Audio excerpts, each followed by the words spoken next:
What's up, Fish? Hello, everyone. How are we doing? Hello, everyone. Fish here again. Did I do okay with that? Oh yeah, All gotta make right. sure you get the hand in there. Yeah. Hand in there. Hello, everyone. Fish here again.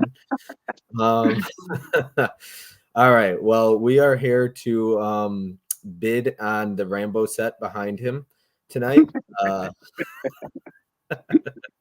Wish, right? Okay, let's catch up with the chat. But we are here tonight to talk movies and the 10 movies that you recommended. It is a late night. It's going to be a quick stream. I am taking off for Pennsylvania, Pittsburgh, in about 2 hours from now. So quick stream, but I'm looking forward to it. The reason people were like, "Why'd you do this like the night you're leaving?" And I was like, "Well, I told Fish if I don't get to it before the trip, I'm probably not going to get to it like anytime soon." And I was like, "I finished your list, and the best way to do it is talk about it when the movies are fresh on our mind. So let's just do it right away." Right. And so I finished your list. I had already watched 2 or 3 of them, and then when I finished Tim's like stream, I went back and I watched yours. Dude, it took 4 days to watch the rest of the 7. Like it took like 4 or 5 days. I was done with it. Some So. of them are quick watches. Yeah, Really I short. don't mind. I want to get him. It sounds bad to say I want to get it done, but I like to knock out this. I like to get another stream in. I like to get the watch list done. So, as I did for Tim, I recommended 10 movies to him. He hasn't watched them yet. I will, after this, recommend 10 movies to you if you're up for it. Oh yeah. Okay, sounds good. And as always, I feel like I have to say this. It's pathetic that I have to say it, but Fish and I respect each other's opinions. We just ask that you respect our opinions. We'll respect yours, of course. You may hate that I hate a movie that he loves, or you might love a movie that I did not like, right? It's just my opinion. I don't mean any disrespect to Fish or anybody in the chat. So, yep. All right. You looked like you were going to say something. No. Sorry. You and I had talked about this. My anxiety's been up recently, so anytime I jump into a live stream, it kind of goes up a little bit. So, but I've been having issues recently, so I'm trying to stay on the mellow side. But yeah, I also it's hard to take a deep breath sometimes when I get like that. So you used to be so comfortable in streams. Yeah, so that's I got triggered a couple weeks ago, and I've been in my head a lot lately. So yeah, but yeah. I'm here. Yeah, just if you see me kind of, that's what's going on. I'm kind of trying to compose myself.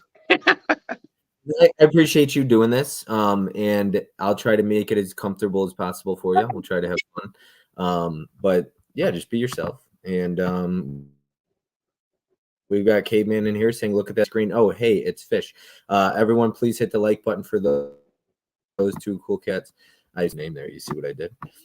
We have got Mizzy saying, "Hey Bob, Fish in chat. Hey Bob likes Fish's picks tonight. Hope Bob likes Fish's shit tonight." Jesus, I can't talk.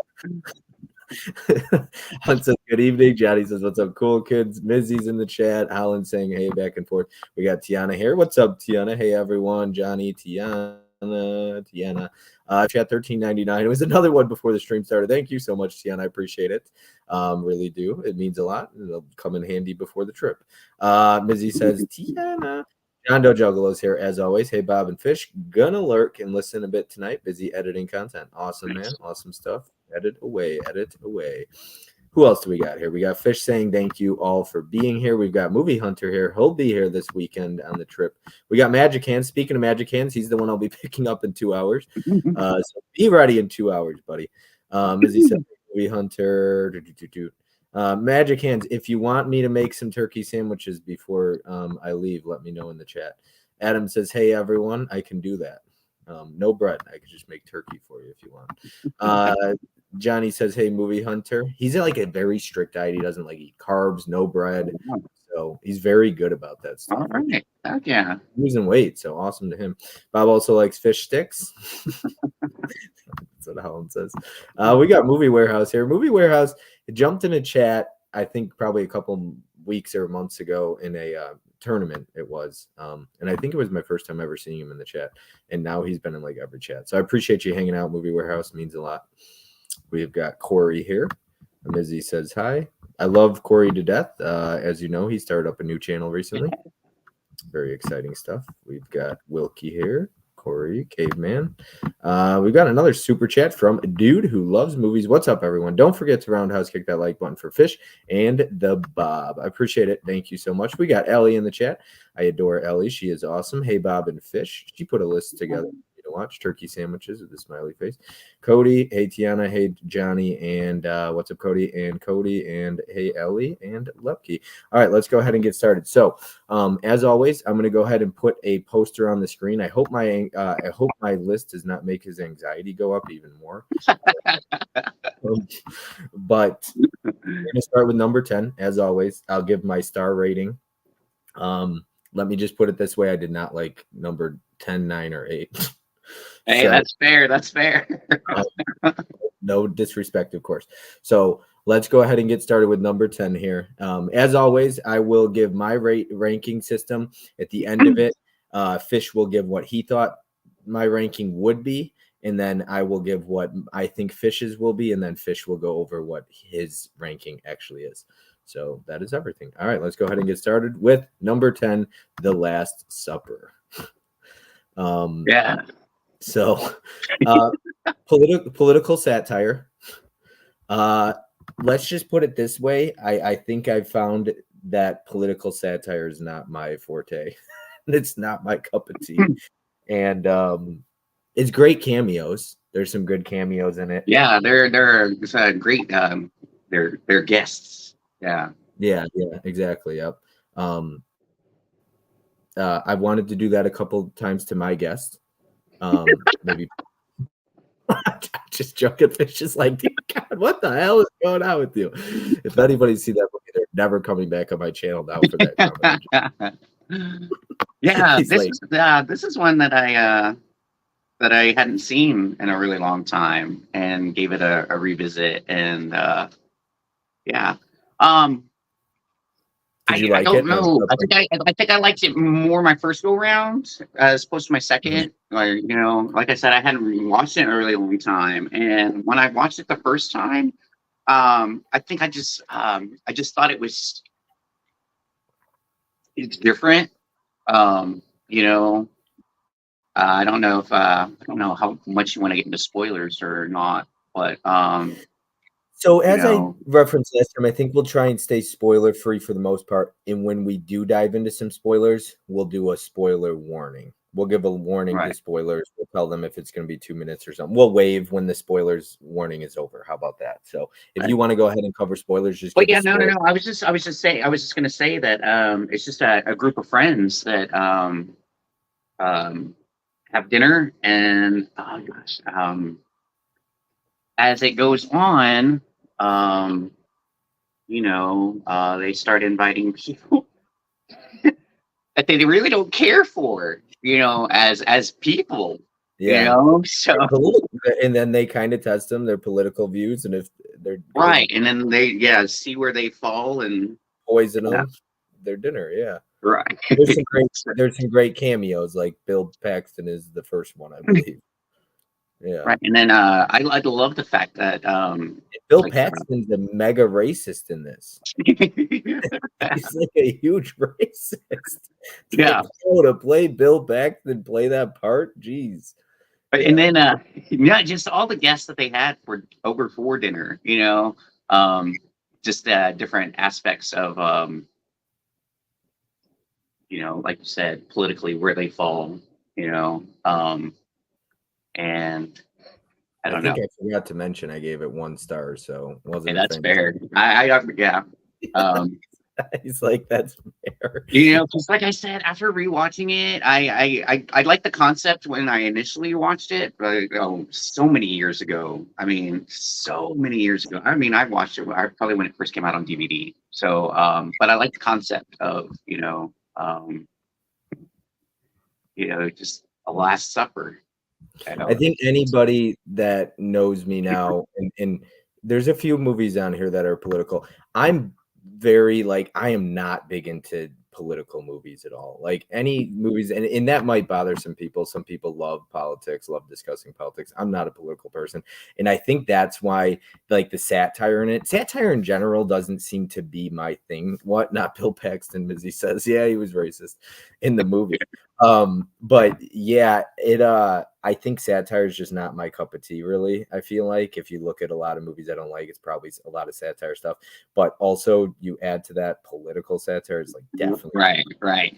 Now this is one that I recommended like when we first started getting to know each other. So I really didn't know your tastes and where they fell. Tim was the same way. I mean, he said it last month or whenever we did our stream that he was like, I wouldn't have recommended some of these if I knew him, right? And some movies will be a swing and a miss, and that's just life.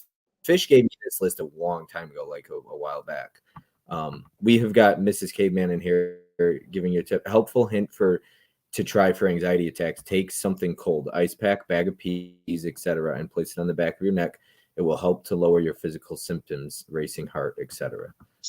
Thank you, Mrs. Caveman. I appreciate that. Helen, clean your station. All right, you ready to get into number 9? Sure. Yeah. Okay. Number 9, I did give 1.5 stars to, so not a fan. Let's just say I thought the writing was clunky, but we'll get into it. This one is going to break your heart, I think, because I think I'm a fan of this one. Whoops, that is not number 9. I just spoiled it. Number 9. Number 9, Wonderland. Was not a fan.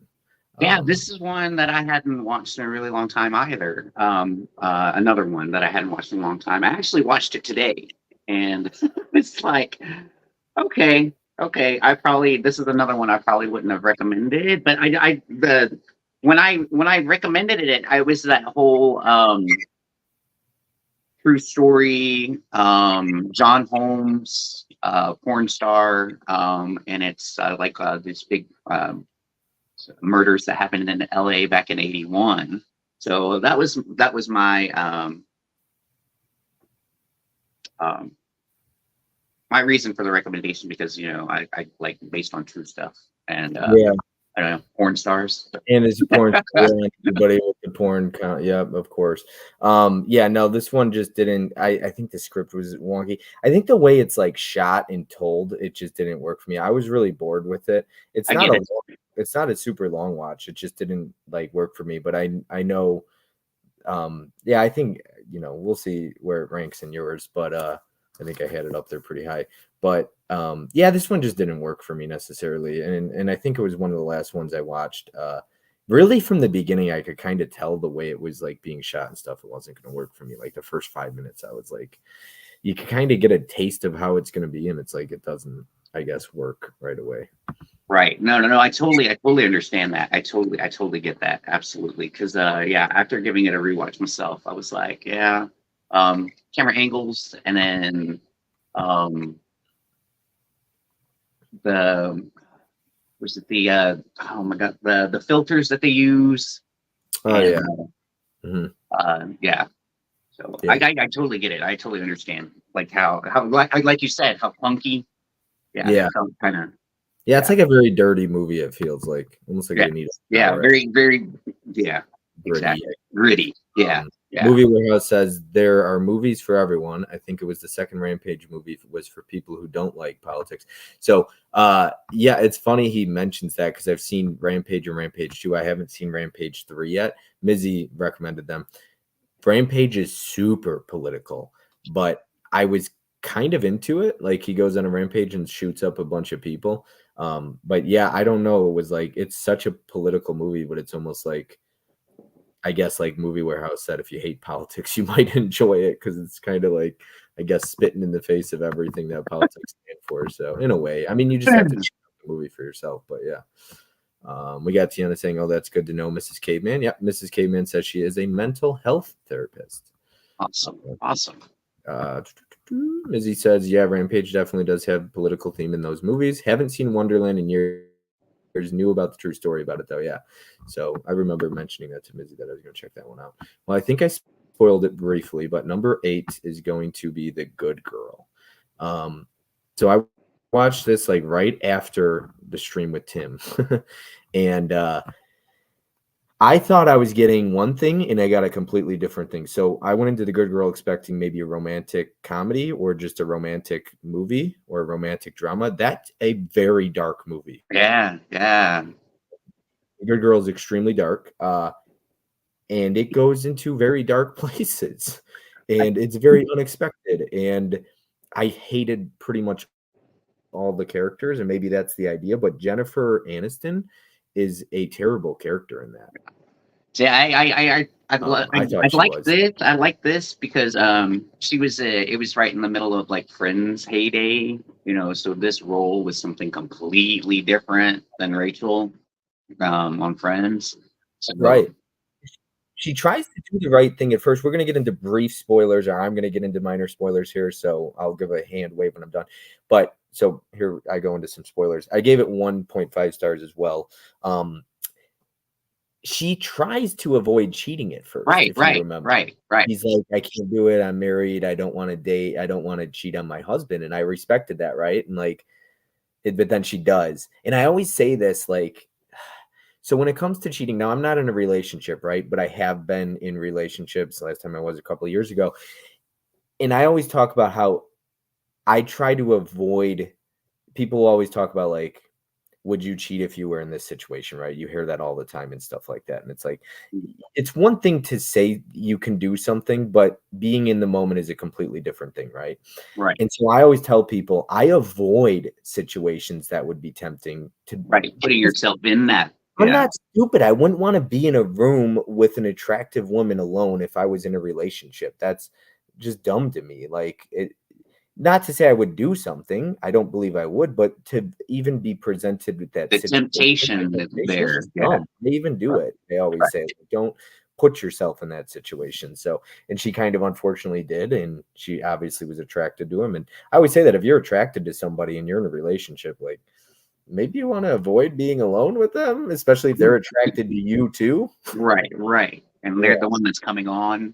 Yeah, exactly. It might have a hard time resisting that. So, but I'll wait for non-spoilers now. But I just at first 15 minutes when it started, I was sort of into it, and it just went totally different. It just bored me, I guess, and just got very slow, and it just didn't go where I wanted it to necessarily. But yeah, Jake Gyllenhaal plays such a different character in this. Right. That was another thing too. Jake Gyllenhaal. I love John C. Reilly in this. He plays her husband, and this was another different role that I hadn't seen him in. You know, more dramatic, because he's one of Will Ferrell's besties, so you see him in Step Brothers and Dewey Cox and stuff like that. And so to see him, and I even love him in Chicago. He's in that as well. He's got a fantastic musical voice, but to see him like go like drama in this, so yeah. Tom Cruise's hair says Jennifer's nips are the only good thing that. Mizzy says, I remember Good Girl, have to rewatch it. Martinez Joe is here. Hey, everyone. Tiana says, hey, Joe. I was thinking the same thing with The Good Girl. I went into expecting a romantic comedy movie, Warehouse says. And that's exactly it for me. I was just like so taken aback when I was like, whoa, this is definitely not what I was expecting. A lot of hey, Joes. Hey, Tiana. Mizzy Caveman, a movie hunter. Joe says, we've got Johnny saying, John C. Reilly can't seem to catch a fucking break, huh? Tiana says temptation is real. Mizzy says laugh aloud. Tiana loves temptation movies. I do, Miz. I do. It didn't work for me. But that's the three. I'd say 10, 9, and 8 for me were three that I didn't like. The rest are all 2.5 stars or above. This next one that I'll get into, number 7, was I think the very first one I watched on your list in months and months ago, so I can't necessarily remember everything about it, so I can't talk about it in great detail, so I'll leave that up to you. But number 7 will be Mannequin. I enjoyed it for what it's worth. It's pretty funny, little overly silly and stupid at times, in which is to be expected, of course. But I really liked, is it Kim Cattrall? Kim Cattrall. Yep. Yeah, I really liked her in that role. Yeah. And I love Andrew McCarthy. I mean, that's Andrew McCarthy, Oh, right? yeah. Yeah. So I don't know if he's in the second. I didn't watch the second one yet because I didn't love this. So I was going to think about watching them both back to back. I just didn't get around to the second one yet. I still want to buy them both through Olive Films. This actually dropped on Amazon at one point to like $10, I think. Or 15. Oh wow, yeah, I would have snagged it up then because I think they, yeah, Olive, they're pretty pricey. 20 to $30 on Amazon. Yeah. Right. So is Andrew McCarthy in the second one? No, actually, it is William Ragsdale, and he Charlie Brewster from Fright Night. Oh, okay, gotcha. It And, almost Christy Swanson plays. It almost looks like Tom Hanks on the darn cover of the second one. So yeah, William Ragsdale. Christy Swanson plays. I didn't mind it. I just didn't love it. But I'll let you talk more about this one because. But yeah, no, okay. So growing up, 80s kid, man, this movie was on HBO constantly. So it was always on, and it's fun. You know, it's just fun. It's 80s. It's over the top. It's campy. The concept in and of itself is just over the top as well. You know, a mannequin coming to life. You know, so. But yeah, I love Kim Cattrall. Sex and the City. You know. I watched Sex and the City for different reasons, but this one, like I said, is a lot of fun. Misha Taylor plays his assistant, the Hollywood, and that was one of the first times I remember seeing a gay character like out and proud and way out there. So that I was kind of drawn to that aspect of it. So that's another reason why I hold it in a higher regard because you know seeing gay people on screen is always a thrill especially for a young gay person in the 80s, you know, especially when you're really not quite sure of yourself. Definitely not as a kid, you know, but it was a lot of fun. G.W. Bailey plays the security guard that just wants like John C. Reilly can't catch a break, you know, always getting himself into these situations where yeah. But it's a lot of fun. Estelle Getty's in there. James Spader plays the asshole. It's I just really enjoyed this movie. It's a lot of fun. James Spader played so many different characters in the 80s. Oh yeah, you know, especially in this one, he's a corporate dick. You know, like tie and slicked hair, and yeah. I remember there being one funny scene in this that I was kind of enjoying. He's the only one that could see her, and she's like, I think she's like flying around. Oh yeah, stuff like that was was like her dreams to fly. And she hang glides in the middle of the store. Yeah. And, Tom Cruise says, "Did anyone learn what Pearl Harbor was yet?" Giving Tiana a hard time. Magic Hand says he doesn't need any turkey sandwiches. Tiana says, "Laugh aloud, Tom Cruise. I still got to watch that movie. She hasn't seen Pearl Harbor yet. She didn't know what Pearl Harbor was." Mrs. K-Man says, "Loved Mannequin." Jim Power says, "Titanic always surprised me. Never thought that ship would sink." Mizzy says, Ellie says, "I watched Mannequin for the first time this year and really loved it." Awesome, Ellie. Awesome stuff. Movie Warehouse says, "Great soundtrack for Mannequin." I agree with that for sure. That was another thing with soundtrack. Yeah. I was dying when not a single person knew what Pearl Harbor was. Jim, laughing emoji. Good God, that fucking Starship song for Mannequin was everywhere that spring when it came out. Oh yeah. I mean, they don't know what it is. Tom Ellie says all of the content with the security guard and his dog cracked me up.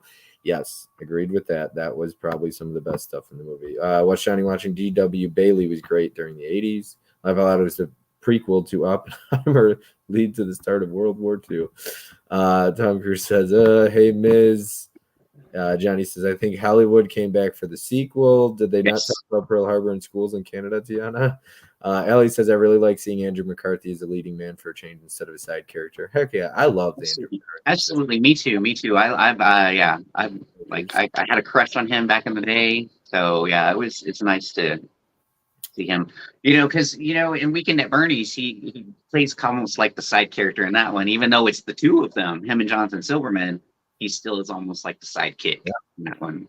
Tom Cruise says Spader was a good bad guy in the New Kids. So I loved him in the New Kids as a villain. He was great. But Right. if you watch Tough Turf, he's the opposite of the character he plays in New Kids. And those movies came out, I believe, the same year or like 2 years apart. Yeah, very, very close. Yeah. And I love New Kids and Tough Turf. Tough Turf was the first one I ever watched. Tiana says, Miz, they never talked much about American history here. Tom Cruise says it led to world history, Tiana. Mizzy says, oh, wow, I'm kind of surprised. Movie Warehouse says 80s movies always had an amazing soundtrack. Mizzy says, yeah, 80s movies had great soundtracks. The New Kids is excellent and laugh on a history lesson.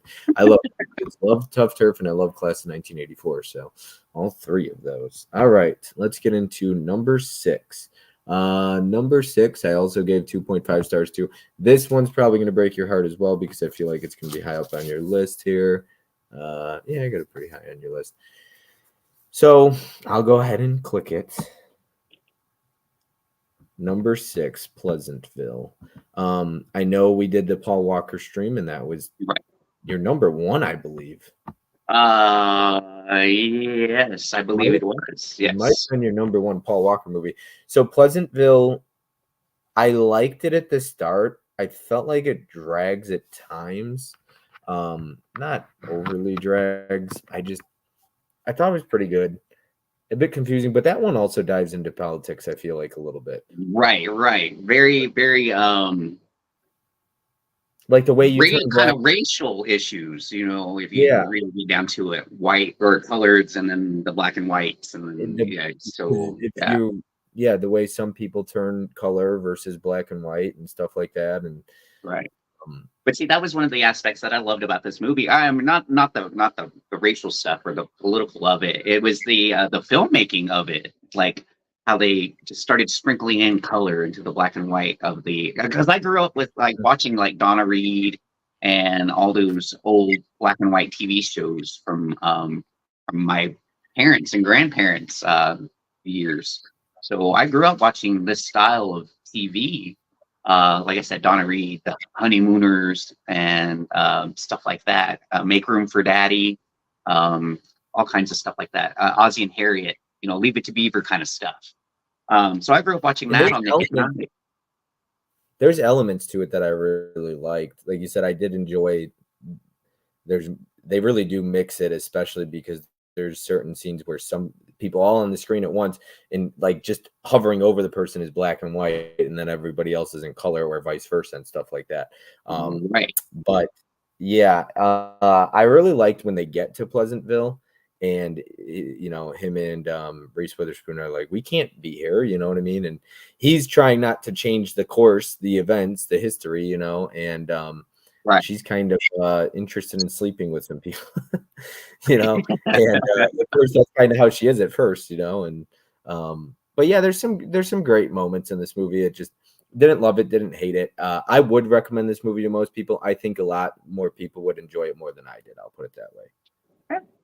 Oh, I totally get it. I totally understand. I get it. Yeah. No. This one, like I said, it was more for the filmmaking aspect of it, because I love that whole sprinkling in color and then adding color here and there a bit at a time, and then as things as you change their world, like little things here and there,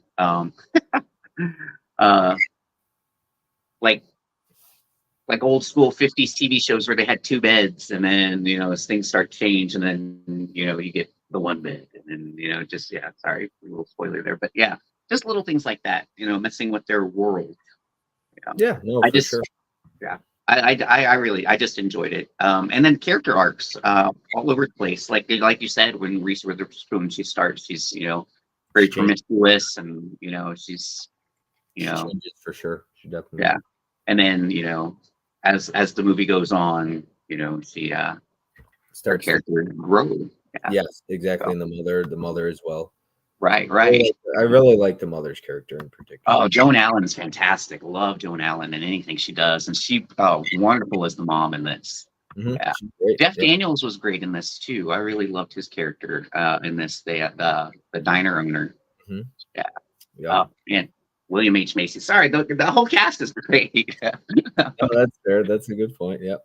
I'm going to catch up with the chat here. Ellie says, I haven't seen Pleasantville, but I really want to. You should check it out, Ellie. I think it'd be right up your alley as well. I had no idea Pleasantville was going to be so fucking good, Johnny says. We've got Tiana saying, I've never seen. Tom Cruise says, haha, yes, you do, but the movie is more fiction because it's a love story, but the attack scenes are very well shot. Which one is he talking about? Pearl Harbor. Pearl Harbor. Oh, okay. Yeah, the movie Pearl Harbor is more romance. We're still talking Pearl Harbor. I like it romance. I really like Pearl Harbor personally. Not to get off topic. Oh, I love Pearl Harbor. I actually watched it not too long ago. I agree. I mean, it is romance, but I love the action in it. Oh yeah. You like Pearl Harbor? Then I'll check it out, Tom. Yep, check it out ASAP. Mizzy says, "Oh, I know Tiana, but don't take the movie as history." So good, Miz. Tom Cruise. Once the attack starts, Miz, it can be looked at as accurate. Yeah, I agree. Johnny says, my understanding of Pleasantville progress through starting is always a great thing. Through startling is always a great thing. Pleasantville is a totally slept on movie. Love the artistic filmmaking and character growth. Mizzy says, yeah, it's a 3-hour movie, so they better have some history. I don't remember it being that long. It doesn't feel that long. Pearl Harbor. So we're going to talk about Pearl Harbor all night. All right, number 5. Now we get into my first 3 stars and above for my number 5. Number 5 has 2 great performances, and I felt like the script is slightly weak, but the 2 leads carry it. Maybe based on that, you know what I'm about to talk about, but we are going to talk about Flawless. Number 5. I thought Flawless was quite good, but Philip Seymour Hoffman, never had I known I missed somebody as much as I did until I watched his role, his character in that movie.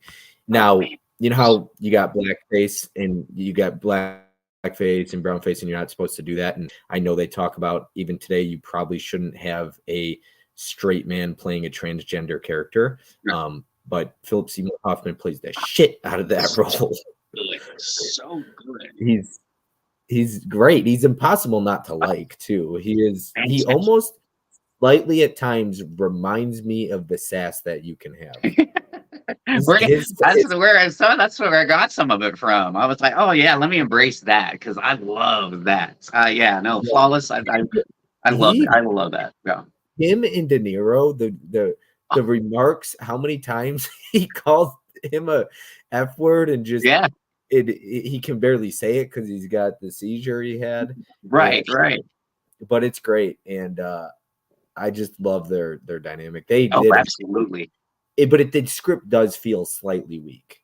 Not necessarily weak, just I guess not as sharp. Yes, no, I know exactly what you're talking about because I do love this movie, but there's some aspects that aren't fully like fleshed out, I would kind of say. Yeah. I love the side characters, even the ones that come in. But yeah. All the friends and stuff. Yeah. There could have been, I felt like, a little bit more consistency, like more come together at the end even. But I think as the credits roll, you get to see some stuff like the singing and stuff. Like I think they're singing or whatever. But yeah, I had fun with this one. I really did. It kept my interest. But I didn't know that was Philip Seymour Hoffman at first because it was just an unrecognizable role. He's perfection. But I didn't so I know eventually I want to get to a remembering stream, a top 5 remembering for Philip Seymour Hoffman. And I know Derek from Convicted Cinephile was a huge Philip Seymour Hoffman fan. And I hadn't watched necessarily as many of his roles until this year. I went and I watched Patch Adams and then so many other roles. Like this year I must have watched, I don't know, 5 or 6 or 7 of his movies. And I don't think I disliked one of them or disliked his character in any of them. I think he's one of, to me, in my opinion, I think Philip Seymour Hoffman, he's on the screen with De Niro, right? I think Philip Seymour Hoffman is one of the greatest actors I've ever seen.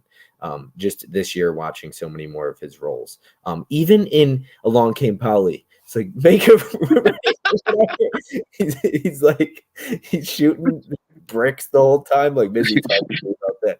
He's hilarious he's fantastic. He's amazing. He's like I I I recently watched Capote, and he's fantastic in that. But he's so his filmography is so varied, like Flawless to Capote to I love Twister. I love him in Twister. You know, he plays I believe oh man, I can't even remember the character's name, but you know, he's the crazy one. You know, he's the I just watched Twister this year. I've rewatched Twister this year. I've rewatched Long Came Polly. I've rewatched Patch Adams, and then I watched this for the first time. That's 4 off the top of my head that I can name right away that I watched. Right, yeah, and each character's different. Each character, and yeah, you know when they talk about like range, and this person has range and stuff like that, like he has range. Oh yeah, like to be able to, like I said, like to go from a drag queen, or someone who's wanting to transition to Truman Capote with the everything, how he embraced the excuse me, the real guy with the lisp and the accent and everything. And I don't know if you've seen Capote, but like he like full on, and you see like two varied yeah, right, Flawless and Capote is like completely different. And then like I said, you've got Twister, and that's something else completely different. So yeah, Philip Seymour Hoffman is fantastic. RIP. Yeah, absolutely. Let me catch up with the chat. I completely agree. We haven't even talked about De Niro. I was just about to say we didn't even talk about De Niro, but De Niro is fantastic in this too, to be able to also, I've not seen Flawless. Yeah. Check out Flawless, Tiana. I think Tiana would enjoy Flawless. I think she would too. Oh yeah. Says 1031. Make sure you pick up my new film on 4K. The new Dead Reckoning. Yeah, it's that years for me. He says, "Hey, we know you, Tom. Can we get free copies?" K-Man says Flawless was totally flawless. Tiana says Fish. I'm gonna add Flawless on my list just for you. Caveman says Flawless was so great. Philip Seymour Hoffman was such a phenomenal actor. Still so sad that he's gone. He had so much more he could have done. I agree. Absolutely. Says fine, I got you. Mizzy says yo, PSH was a tough loss. Philip Seymour Hoffman. Yeah, Mizzy, thanks, Tom. That was train scene was incredible. Yeah, I agree. He is awesome in the Talented Mr. Riley. I always forget about Talented Mr. Ripley. I fly a World War II fighter jet. Mizzy and Tom Cruise just going back and forth right now. Mizzy, Tom Cruise, and Tiana are in their own chat right now. They're in their world of their own. Johnny says yes, guy. Ellie says Philip Seymour Hoffman was so hilarious in Along Came Polly. I love the beginning when he slips and falls on the freshly waxed dance floor. He is hilarious in that. I forget. One thing that I remember about Along Came Polly is like when they were in the art. Was it an art gallery? They were at that viewing or something, and he's like, "Dude, we gotta go. We gotta get out of here." I started. He's like, that's where the word sharded came from. Exactly. Dude, I didn't know that until I was watching it. I must have texted either you or Mizzy or Tiana, and I was like, hold on, this is where the word shark started? Yes. He's like, what the hell is a shard? He's like, a shit and I farted. Yes, I farted and shit my pants. He's like, do you realize how disgusting that is? Dude, we gotta get out of here. Sharded. Yeah. Oh yeah. Mizzy said, very cool. No, you stepping up for each movie. Didn't know you started filming it before the strikes. Tucker says, yeah, about 90% of the film is shot. Mizzy says, oh, nice. Thought we would have to wait till like 2026. Tom Cruise says, I used to see Hoffman riding his bike in the city by his house all the time when he was alive. That's awesome. Tom Cruise, they're on my time. I'm not on a there's Miss. I'm Tom Cruise. They're on my time, not everybody else. That's funny how that makes sense, Tom. All right. Let's go ahead and get into number 4. My number 4 is a comedy. I know Mizzy's a fan of this one. This one also, the script was not quite as sharp, and it makes in the directing maybe couldn't it make sense why this was his only movie he ever directed. But it's my number 4, and I did enjoy it, and I gave it 3.5. We've got Harlem Nights.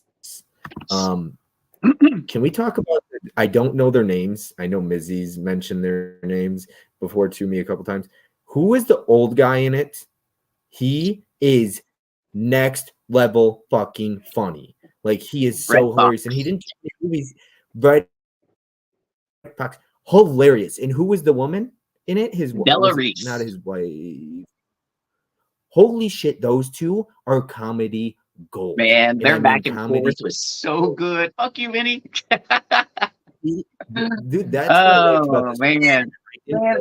Okay, yeah, Red Fox. Red Fox is the older gentleman. He was on Sanford and Son. He played Sanford, Will Sanford, or yeah, Sanford. And then Della Reese. It's funny, it's because this she's I don't know. She was on a show called Touched by an Angel back in so people know her more as that, like very, proper, like Angel. But yeah, their back and forth in this is hilarious. I love it. This is one of my That's what I liked about this. So going into this, I was like, okay, I'm getting a comedy. Like I figured a comedy. This is like a very, very, very, very adult humor comedy. Very inappropriate stuff. So it's right up my alley. Because it's totally adult humor. Like this is not a PG-13 movie by any stretch of the imagination. And there's some action in it a little bit. But I noticed, and I looked up some reviews and stuff, people talking about it afterwards. I was like, this movie was really funny and I really enjoyed it. But it did seem like the script and also were not quite as sharp in the directing as well. And people were like, Eddie Murphy cannot direct. And this is the only movie he's ever directed, I believe. He never took a chance at directing again after this. But he has written a lot of scripts like Norbit and a couple others. Yeah. So I feel like this is when he was in his wheelhouse, though. Like this movie was hilarious to me. I laughed out loud multiple times. I thought this movie was very funny. Oh yeah. Can we talk about Arsenio Hall in this? Where he finds out that I get spoilers. He finds his brother dead, and then he's on the hunt after Eddie Murphy, and then they get him all pinned down, and then they're all hiding under the brick. Yeah, and they're all they keep shooting, and they stop. And then that one guy on the end, it's like bang, bang. He's like, stop fucking shooting that shit. He's like, your little pistol. Yeah. And then they shoot again and he talks some shit. And then they shoot again and he talks again. And then all of a sudden they get wiped out. Oh my god, it's so good. It's so good. I really enjoyed this movie. This was one of Richard Pryor's last roles. Oh, sorry. Spoilers over. This is one of Richard Pryor's last roles.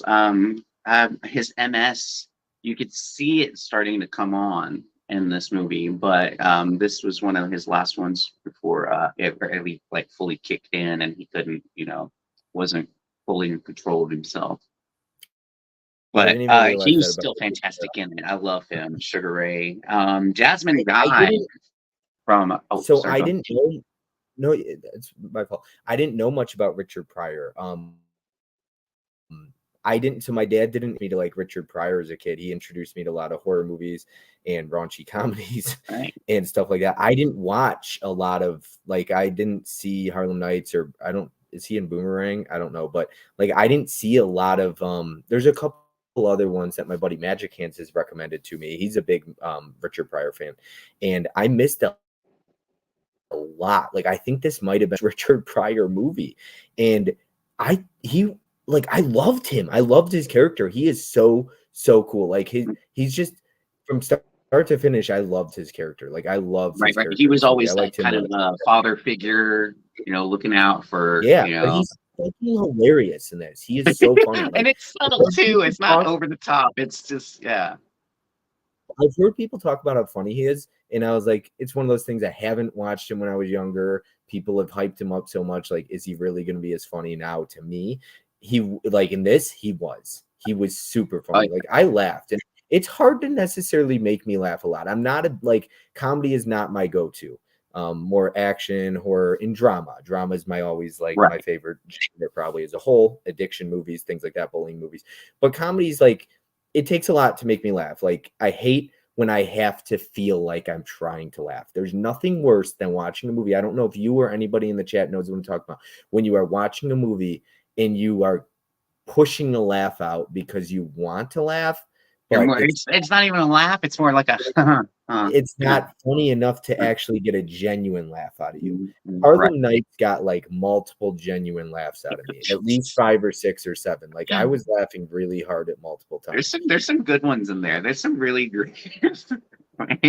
Man, okay, you're talking about Della Reese and Red Fox. Man, can we talk about he has a parrot, he has a bird, and even that gives her shit. I want to talk about her getting shot in the foot. Oh, when she beat the shit out of him. He's like, those two fight. Oh man, that fight was fantastic. He's like, you big bitch, I'm gonna knock you. Watch it quick, you fucking with a heavyweight. Yeah, dude. Oh my god, they'll go out there and he like starts taking shots. She starts kicking her shoes off. Come on, and he's like, and she just bam, bam, bam, bam. Whoa! And then he shoots her in the foot. I think he shot her big toe off or something. Right. Like pinky toe. He shot my pinky toe. Yeah, exactly. Yeah.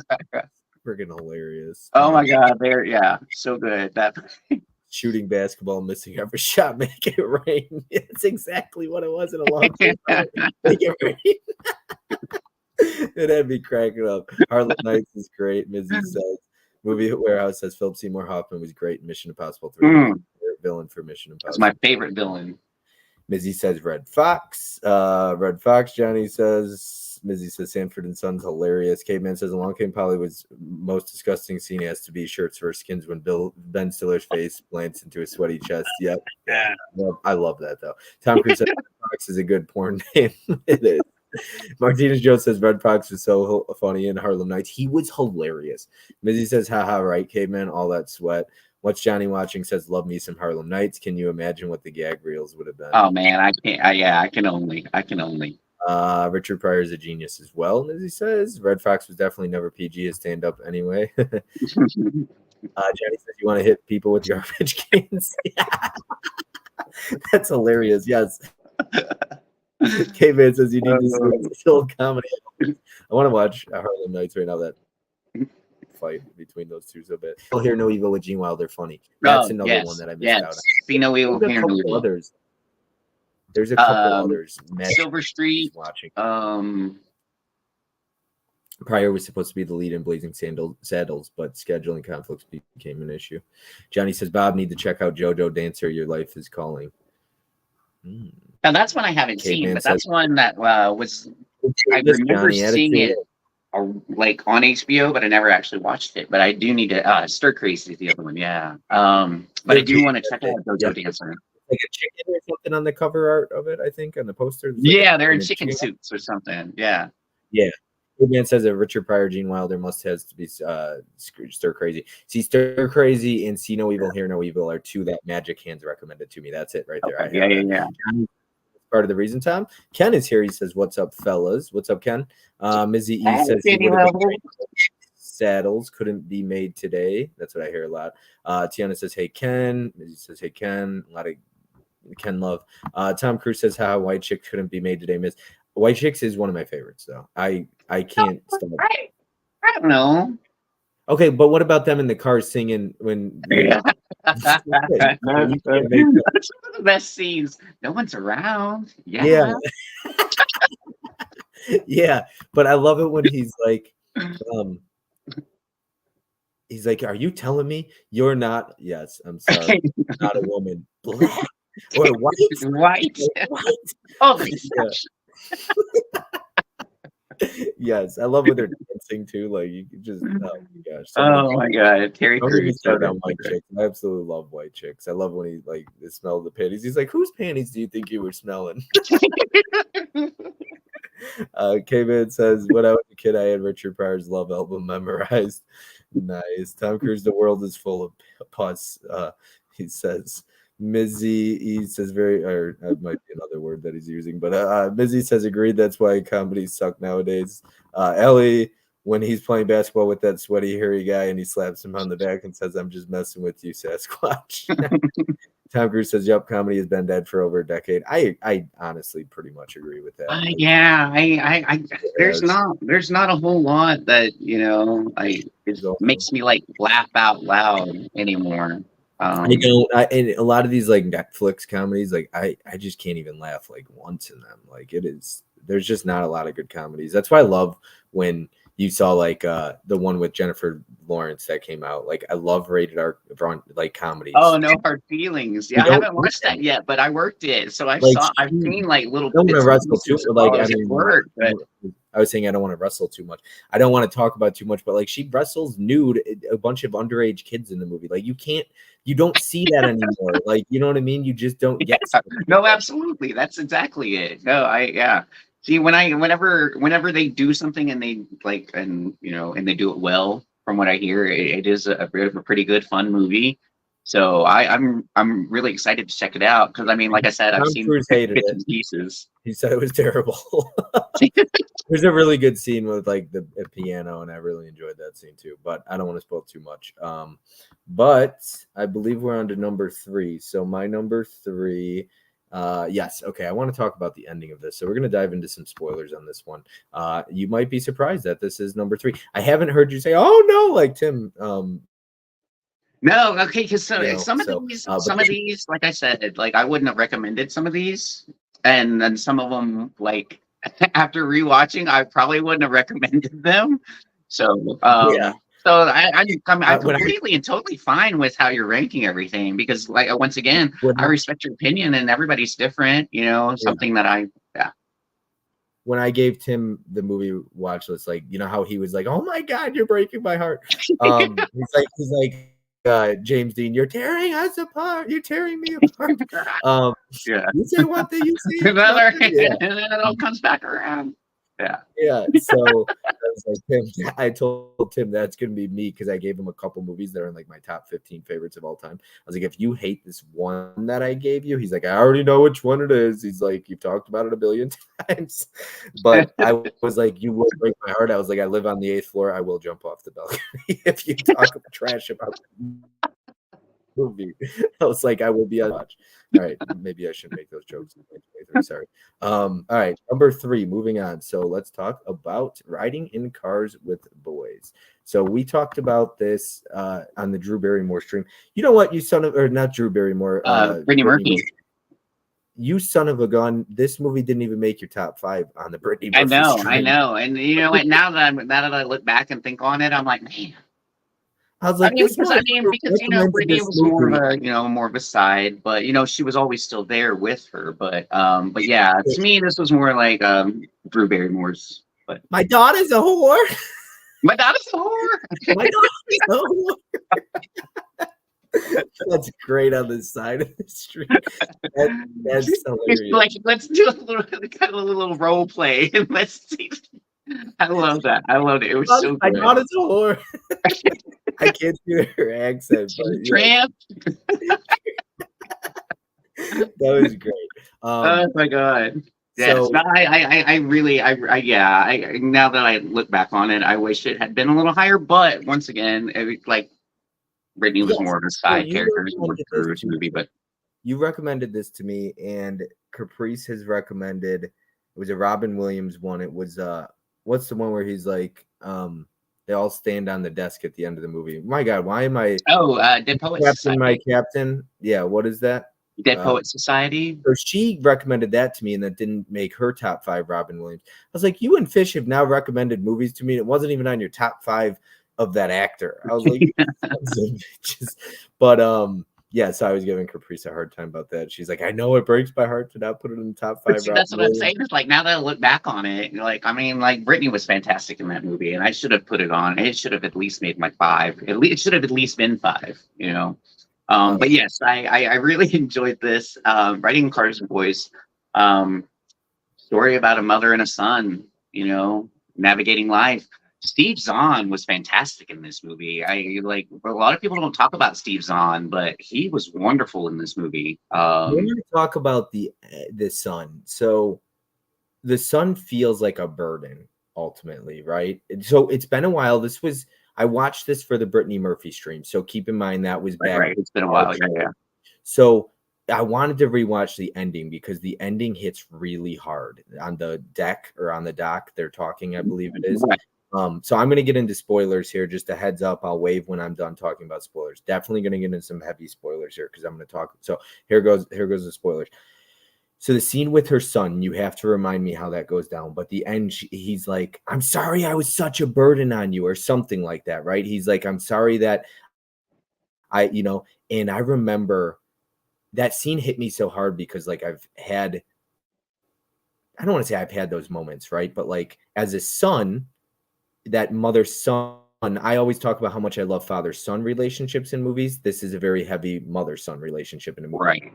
Now, so when he like blames his mother, I have a good relationship with my mom, but I felt that. Like I felt like he could have done more, and he was never really good to, I don't want to say good to her, but he was rough. He treated her pretty poorly, right? Or he made life hard for her, right? If I remember correctly. In some aspects, especially when she's trying to do stuff to better herself for them.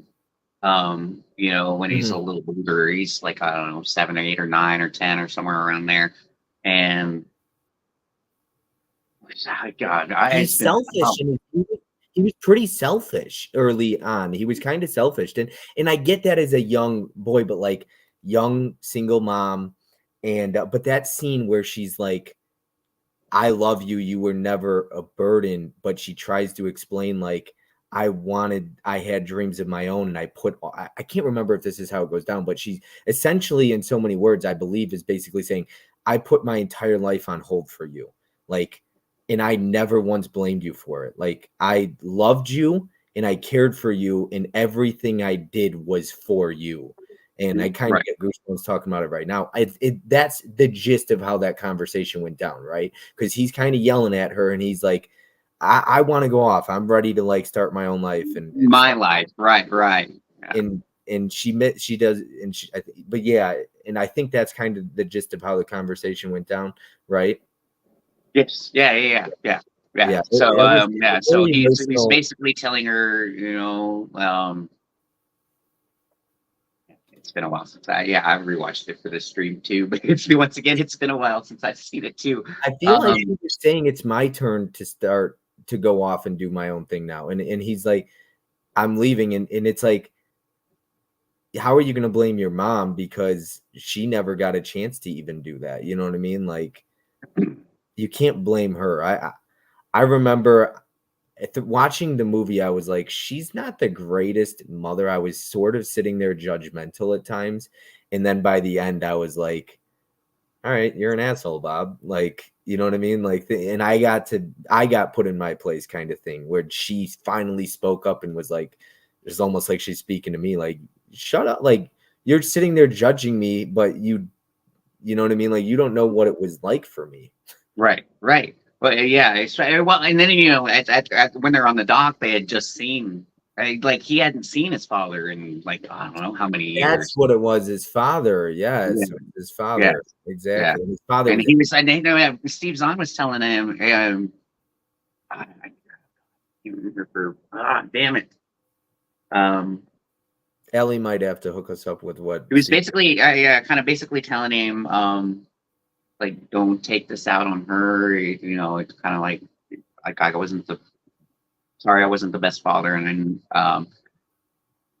that's when he spoilers. That's when he kind of signs over the rights so she could tell her story. That's what it was. Is the book, she was trying to write a book and he wouldn't. Right. Well, his wife wouldn't like let her. Yeah. Rosie Perez. I love Rosie Perez, but yeah. Oh man, she plays a bitch really well. She's always. She was like, "Where's the money?" When like he's, this is you're writing about his life too. Where's his? Yeah, and she was like, "I've never once asked for a thing from you." Right. Right. Yeah. There's some really good performances. I think that's when you get to see Drew Barrymore. Potentially, some of the dramatic scenes in this, you get to see her at her best. Oh yeah, oh yeah. She's so wonderful, and it tells a story of over a lifetime, and to see her as like some 15-year-old, 6-year-old girl, and and to Mhm. see where they come to like throughout, I and think one it thing throws flashbacks in there, so you see her as an one older, thing the older mom, and the one thing that most people complain about seems to be the age of the son, because he's like Drew Barrymore's age, I think, or something like that, right, and he's almost playing her son. post, yeah. Yeah, or he was like And she's he was like, supposed to be, well, I mean, is he when older than when Drew you Barrymore? when you have a child that young, you can kind of look like really close in age. Because my mom had me when she was 17, so we looked really close, in age. He There, might were. he might have been Drew Barrymore's age in real life. I think we're older than her even. Possibly I can't close to it. remember. Adam Garcia, Yeah. he was in Coyote Ugly. Yes, he's the one that dates Piper Perabo. Yes. Yeah. Piper Yeah. Perabo, she's gorgeous in Coyote Ugly, but But yeah, so he was probably right around. They were probably right around the same age. But yeah. yeah. Yeah. I'm going to catch up with the chat because we are behind here. We Cool. all know the reason Bob likes No Hard Feelings, Johnny says. Because I've mentioned how much I would have loved to be you. You didn't even have to pay me to be the one that wrestled Jennifer Lawrence. She could have Do it for free, right? top 5 on the ground, whatever, Johnny. I'd do it all. Unpaid extra right here. Yes, absolutely. Movie Warehouse. I loved Game Night. That was a great comedy, and Vacation with Ed Helms and Tag. I didn't like Vacation remake. I did like Tag, and I did like Game Night's hilarious. Loved Game Night because I love but Jason Bateman he's like my favorite actor. And Rachel McAdams is a lot of fun in that too. The two of them together. She tries to cut the bone, and she's like, and he's like, hold on, I think I got the bullet, and he's like, oh yeah, no, that's my bone. He's banging, and it's like a ticking noise, Oh my god, Good Night is a fun one. A 32-year-old girl falling for an 18-year-old boy didn't do it for me. Yeah, well, she had no spoilers there, but like I thought it was done in really good taste, as my dad would say, with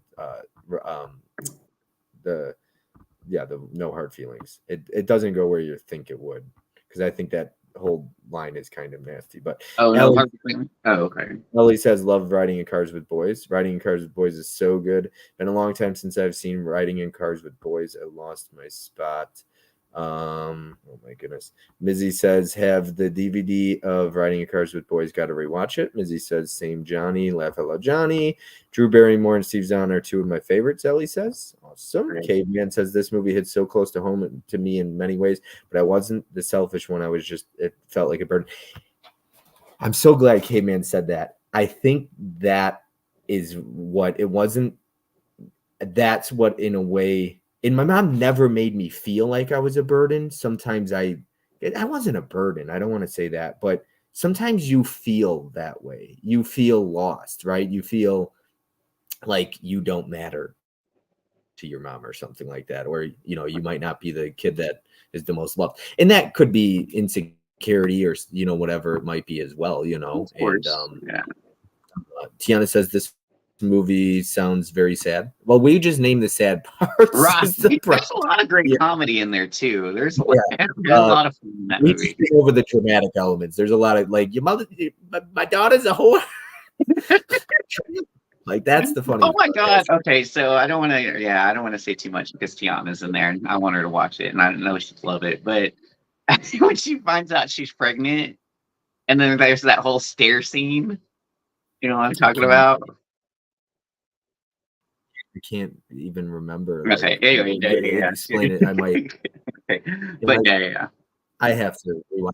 It's crazy how you could I could remember stuff from 6 years ago, but this one I just watched 6 months ago. Can't even. But when you start talking about the dad, it started bringing things back together. You know what I mean? Movie Warehouse says, how do we recommend 10 movies for Bob? I'm on Instagram where you could recommend stuff, and after the stream is over, recommend 10 movies. I like to do live streams out of them. So Johnny says it is Tiana. Ellie, for example, has recommended 10 movies to me on Instagram, and I told her I'd love to watch her 10 movies and do a live stream with her. And I know she's never done a live stream, but I'm trying to get her to be able to, when I finish her 10, I'll persuade her into doing a live stream with me. Nice. maybe you can as well, Fish. But Ellie says one part that my mom and I quote all the time is when Ray brings Beverly to their new home and she's confused about where they are, and he's like, "This is our place. It's where we're gonna live." It's so cute. It's so cute and it's so sweet. Because they're both still in high school and they're just stepping out on their own, and yeah, it's great. I love that. I loved Adam Garcia in Confessions of a Teenage Drama Queen, where he played the rock star Stu Wolf. Ellie says, Movie Warehouse says she slept with Denzel Washington in Game Night. Yes, Ellie, yes, Denzel. Ellie says the stairs scene should be dark, but it's so funny when she hits her head on the window. Yeah, that's all right. Was that number 3, I believe? Yes. So we're on to number 2. So there's only 2 left. I went back and forth on number 3 and 2. Number 1 was a clear-cut winner, and I can't wait to talk about number 1 because I did not expect to like it as much. And I was like, I'll get into number 1, but when I was watching it, I was like, why the fuck is this 3 hours long? But I just spoiled number 1 because you know what number. I get it. But number 2 is going to be Roxanne. Nice. And so speaking of genuine laughter, right? Steve Martin's not necessarily my favorite comedian in the world. I think he's funny. I liked him. I watched some of his movies growing up. Some didn't work for me. Roxanne is a romantic comedy at heart. And I love me some rom-coms. I love a rom-com. But it's a different rom-com. And Steve Martin's character while maybe unrealistic and not real at all, and it's a little silly and corny, sure. Roxanne it had my heart. I gave it 3.5 stars, a lot like Riding Cars with Boys, 3.5 stars, and so that's why I went back and forth. But Roxanne was funny. So Steve Martin's character in that, I freaking loved him. But when I watched that, it was actually right after we stopped talking for a little bit, and I watched that movie. I put it aside to watch along with a bunch of other movies. I was trying to catch up on some first time watches. So I was like, let me watch Roxanne. And I really, who's the actress in it? It's not it's Daryl Hannah. Help me out here. Okay, so she's great. I really liked her. Okay. I really, really liked her. But what I loved about this movie is that anybody out there, I don't know if Dude Who Loves Movies still watching, but anybody out there who has seen a movie called Whatever, it's from the is it 2000? It's got to be 2000 on the dot. And so this was when I was growing up, right? It's a lot like this movie where he helped somebody else get the girl he's into. And writing letters and all that stuff and then he's like, what the hell am I'm in love with her, you know what I mean? And but there are certain things. So when I talked about how I don't genuinely laugh anymore in movies, and it's hard to make me laugh. I know everyone gives me a hard time, raunchy comedies, that's the only stuff I watch. It's not, and not all raunchy comedies I laugh at, right? But this one had me genuinely laughing pretty hard. I had a lot of chuckles that were not forced. And I love when I don't have to force myself to laugh. And that's how a lot of comedies are for me, is forcing myself to laugh at stuff I just don't find funny, but I'm like, I gotta laugh at some point. This is a comedy. It's supposed to be a comedy, right? Yeah. I genuinely found this movie to be cute, sweet, romantic, fun, and funny, and not boring at all, and enjoyable to no end. Super enjoyable. Just a fun movie, just very enjoyable. Great characters, but Steve Martin's freaking great in it, and reminded me so much of Whatever It Takes. And Dude Who Loves Movies is a big fan of Whatever It Takes as well, but not a lot of people have seen Whatever It Takes. What did I say? Whatever It Takes? What he says? I think he meant to say Whatever It Takes. I've seen Whatever. I don't. Yeah, I said Whatever It Takes, didn't I? Did I not? I guess. No, I think so. Yeah, I'm pretty sure you did. I think you might have stuttered there. Yes, I stopped myself. Who knows? Steve Martin pulled off a damn good adaptation of Cyrano. Cyrano. This is actually a play. Peter Dinklage recently did the movie Cyrano, and this is what it's based off of. It's a French play called Cyrano de Bergerac, and he has this feature, that Steve Martin has. It's set in like the 1600s, 1500s. The play is, and it's about this exact thing, like him trying to get I love when he somebody else. says, "Do you have a straw?" Yes. No, Doesn't he anyway, say- he's like, no reason. So then he's like, Yep. And he like, and then I think he sucks it through his nostrils, but yeah. he does like a front flip. Like, you ever seen those reels and it's like dog parkour, parkour, parkour. I crack it up when I watched that in the very beginning when he's freaking jumping up to her. Oh, when he's helping her get back inside the house. Like, Yeah. I was like, when he's doing that, I'm like, parkour, parkour, parkour. He's doing front flips up the. He's like, I was like, parkour, parkour. Oh my gosh, somebody needs to do that. Man, okay, so when he goes to town on that guy in the bar after he throws the darts, and he's gonna do 20 different insults. Uh-huh. Oh man, those are fantastic. Some of those are classic. Keep that guy away from my cocaine, you know. Yeah, he's funny. He was funny in this. And no, Mizzy, I don't like the jerk, not at all. We watched that, didn't we? We watched that together. Yeah, well, you were out. You were out cold during the jerk. It was late night. A lot of it. Yeah, good. But that was another Mhm. one. Like you said, he hasn't been your favorite, but there are a few in there that I absolutely love. Roxanne's one, Parenthood is another. But yeah, this one was so much fun. Like you said, Daryl Hannah, very sweet, kind of that innocence that she had in kind of Splash, you know, yeah. Roxanne rewatch too. It's very easy rewatch. Oh, Very yeah. easy movie to just pop and watch. It's not a hard rewatch at all. Johnny says, I don't think Roxanne would have been as good had he written it the same way as Serrano played out. Ellie says Steve Martin as the dentist in Little Shop of Horrors as Chef. Yes. Wasn't a big Little Shop of Horrors isn't necessarily my thing. Caveman Roxanne is Shakespeare's story that has been retold many times. Peter Dinklage Serrano is a more serious telling of the story. What Shiny Watching says it was Edmund Rostand Mace's Caveman. All right. I think anything else you want to say about it? You're good.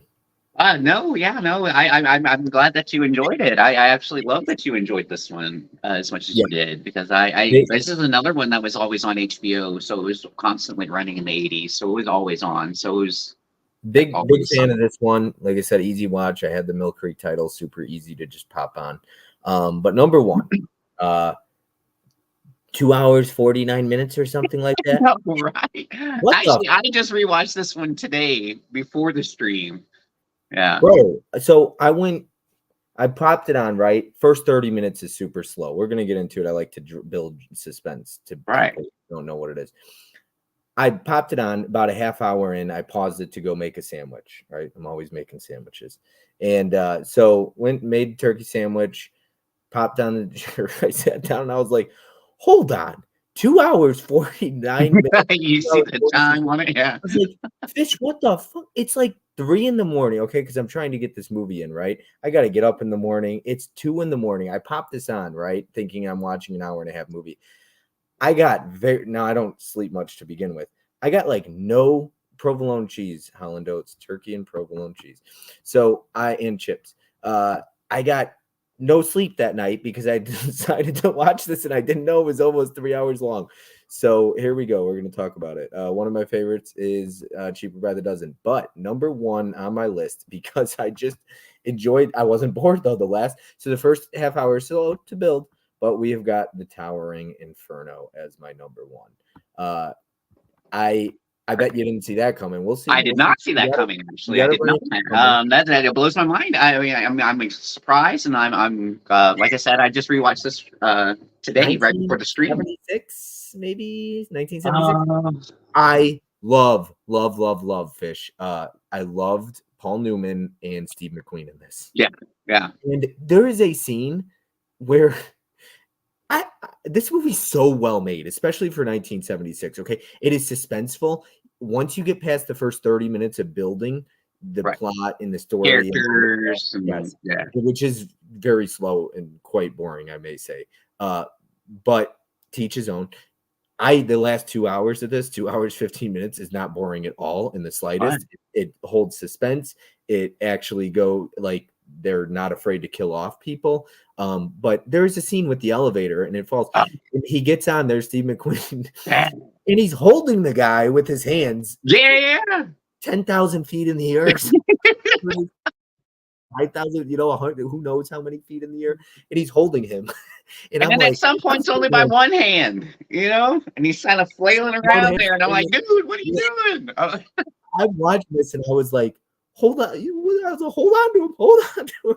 And it was just, that scene was pretty intense. And then he ends up dropping him like probably 30 or 40 feet, but he falls into the airbag things. Yeah.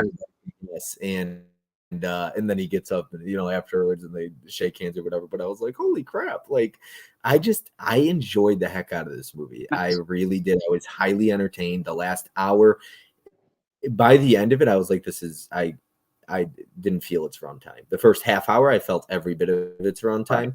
The last 2 hours, because let me tell you, when I was about an hour in, and when I saw it's 2 hours, and I was like, oh my God, I gotta get up in a few hours. I'm gonna be so tired.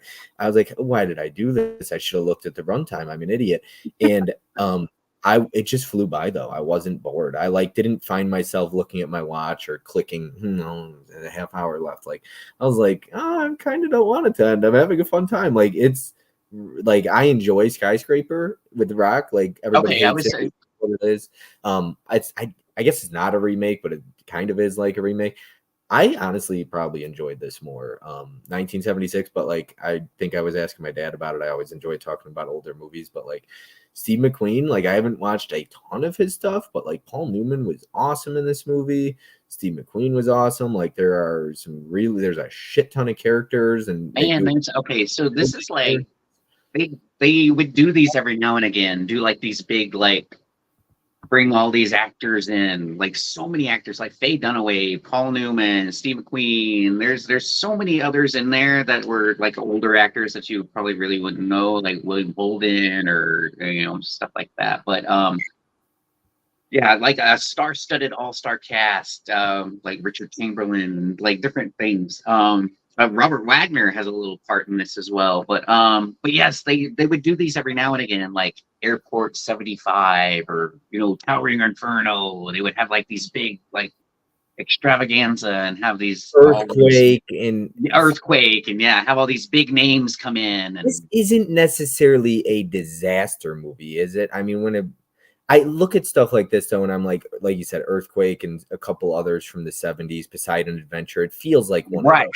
Right. Feels like one of those movies. And I just had a really good time with this. The runtime, you don't feel it. And like I said, 76, like some of the stunts they did in this movie felt very real. Like how they did some of I was looking back, like watching this, and I'm like, how did they do this in 1976? I'm like, how did they get this shot? How did they do this? How did they do this? I'm like, this is a really cool shot. I saw a comment right here. I'm just going to put that up on the screen. That here, Mizzy says, should have watched Skyscraper with The Rock. Pretty sure it's based off of it, but sure, Towering Inferno is way better. Sean says, hey, everyone. I'll see you on Saturday.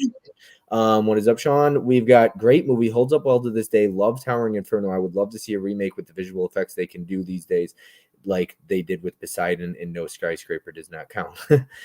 Mizzy E says, hey, Sean, I'm a big fan of the movie. But one more comment here. Towering Inferno was the inspiration for Die Hard, LOL. Right here. Movie Warehouse, when the guy started on fire with his girlfriend in the office, was rough. That scene in particular, he's like, he lies to her to prevent her from panicking, you know?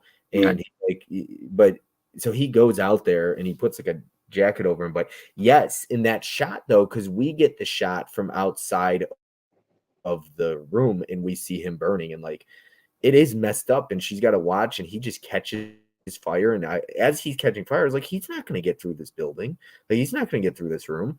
And then it's not more than a couple minutes after that she is just engulfed. I love the fact that like movies back in the day like this, they didn't care how A-list you were or whatever. Yeah, Like yeah, that was your character, you're done, you know? Yeah. So they that's what I liked about it. There are a lot of people that die that I just don't necessarily expect to die, or they just aren't afraid to have characters die in this movie. right. No, absolutely. No holds barred. You know, there's a couple that you would think were gonna survive. You know, there's the young married couple whose her dad like built the building, and then you know they're all there for the opening. And we're gonna get into some spoilers here for sure, but he's so selfish and he tries to jump on the darn thing, and he ends up falling to his death. And then the old woman falls out of the damn elevator. Like that one was rough because I hadn't watched this movie in so years, and like I said, and so many years. Like I watched it when I was a kid, and it just stuck with me. Yeah, and like when I recommended it to you, it's just one of those big budget like.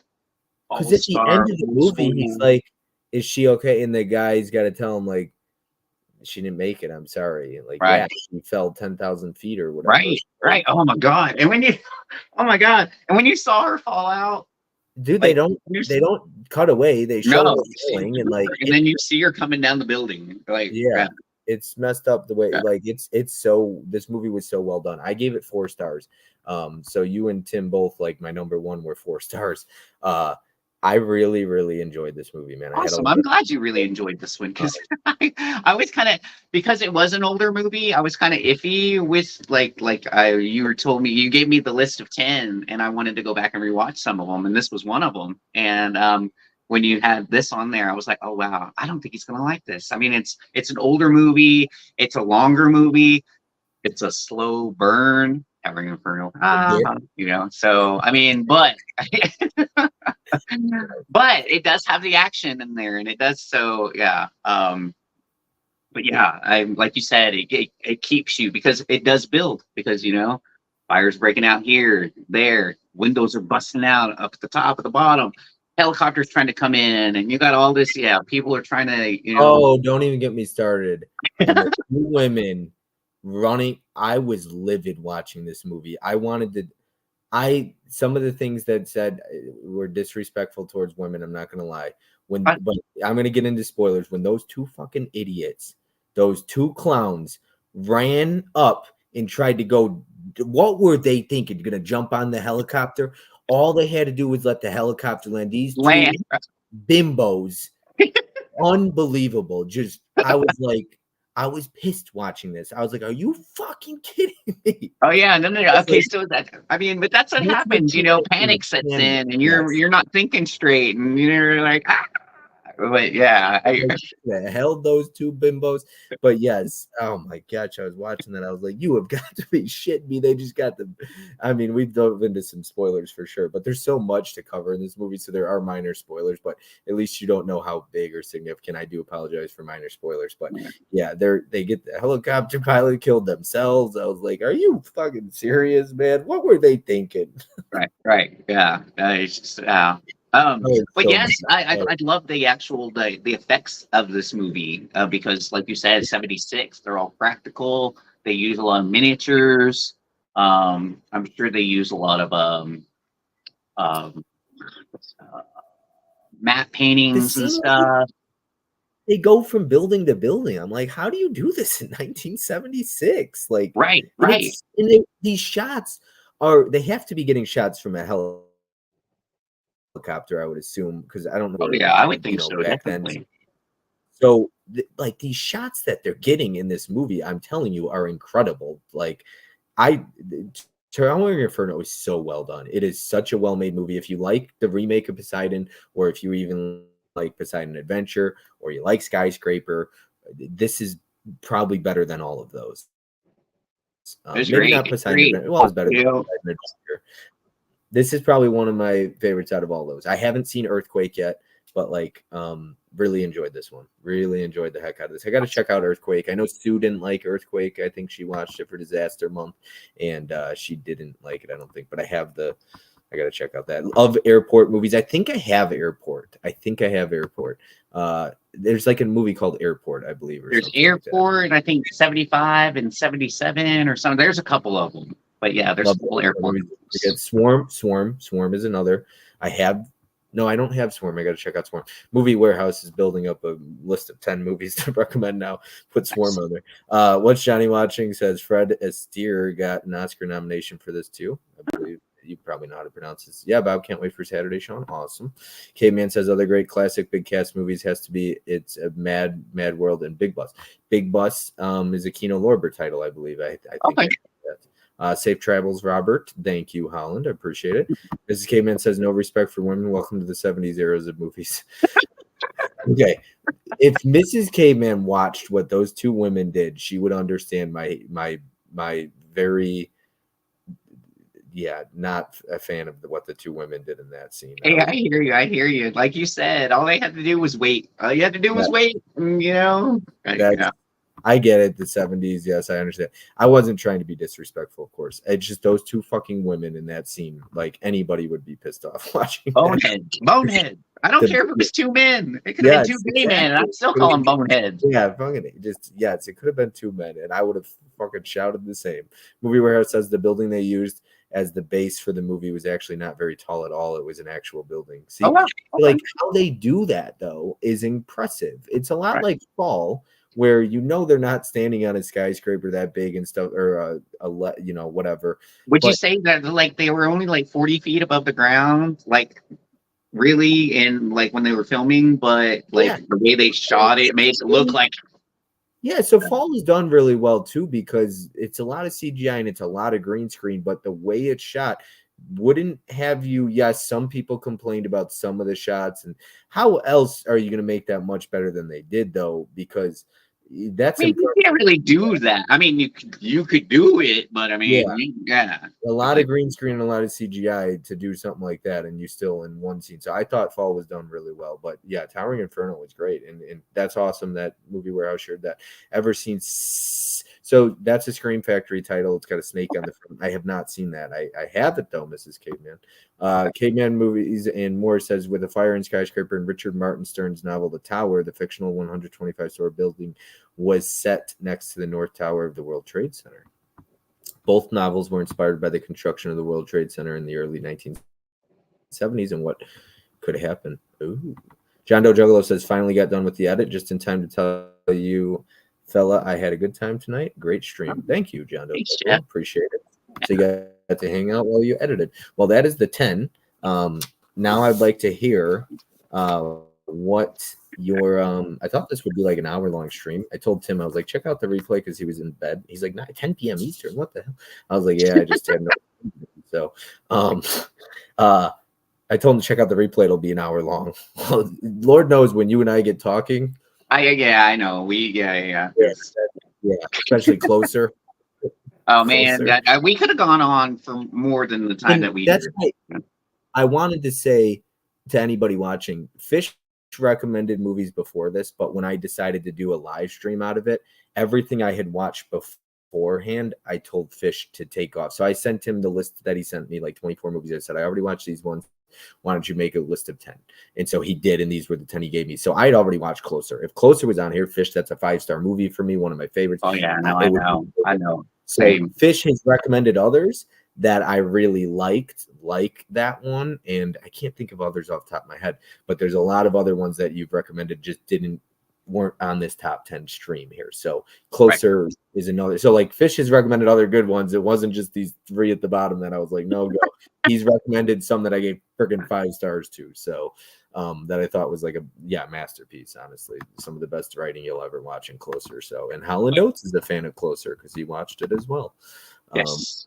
All right. What's your prediction? What was your prediction? Okay, so this is funny. Okay, so I had, or like my predictions, or like my ranking, or my ranking for you.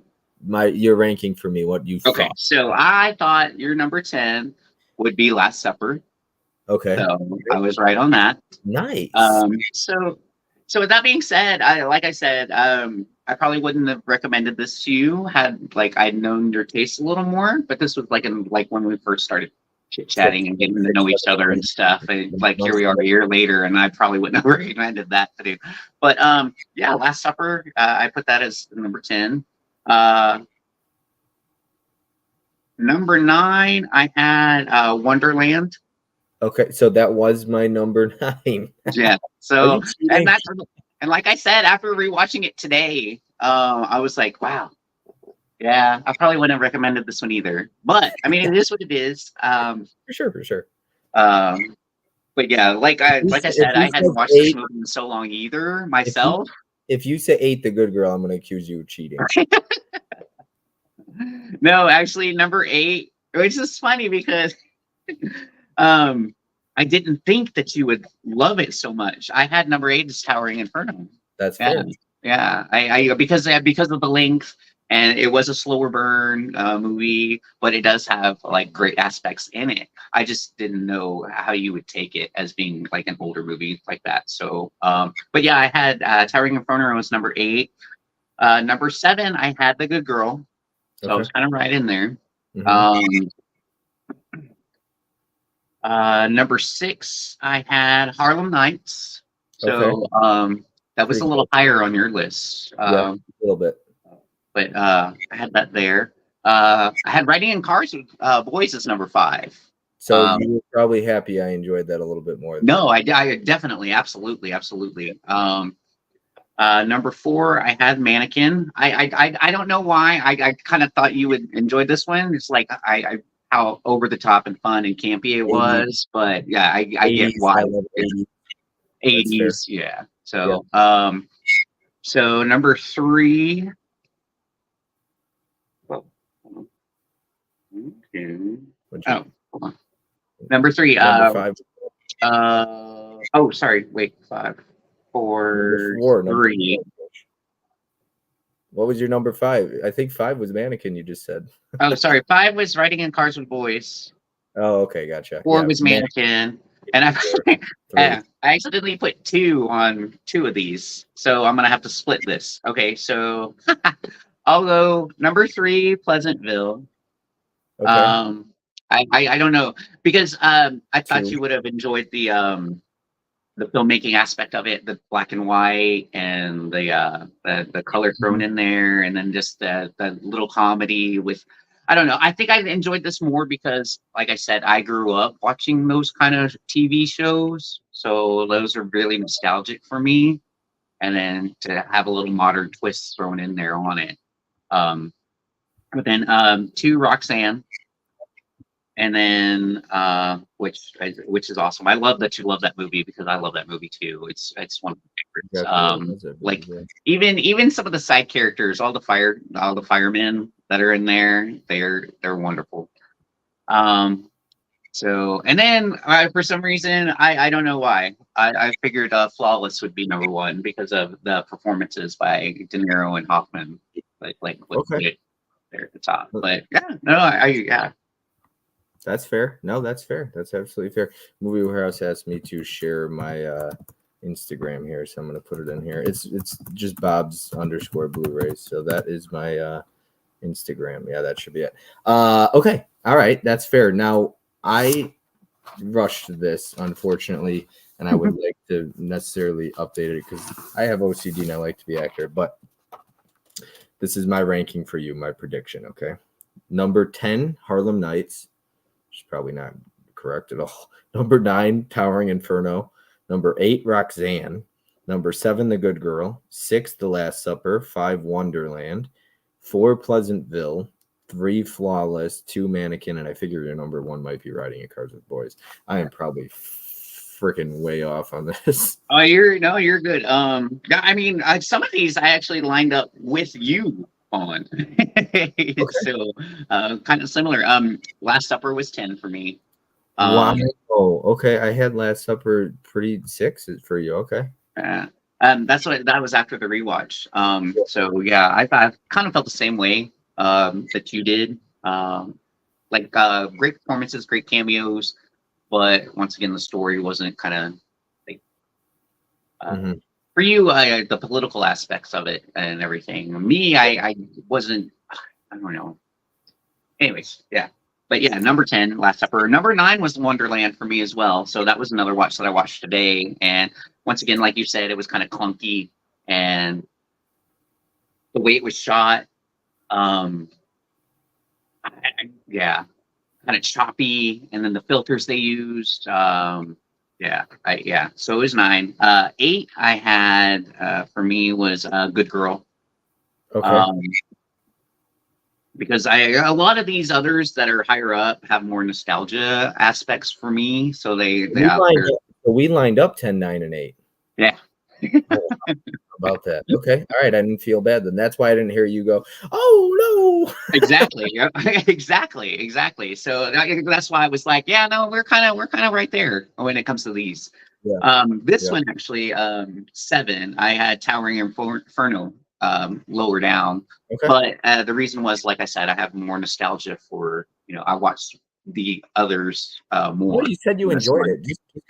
Just because something's number 10 doesn't mean you didn't enjoy it, right? I mean, so yeah. So, but yeah, no, I really enjoyed this one. Like we talked about, all different things. Like I said, I watched it again today, and the practical effects were fantastic.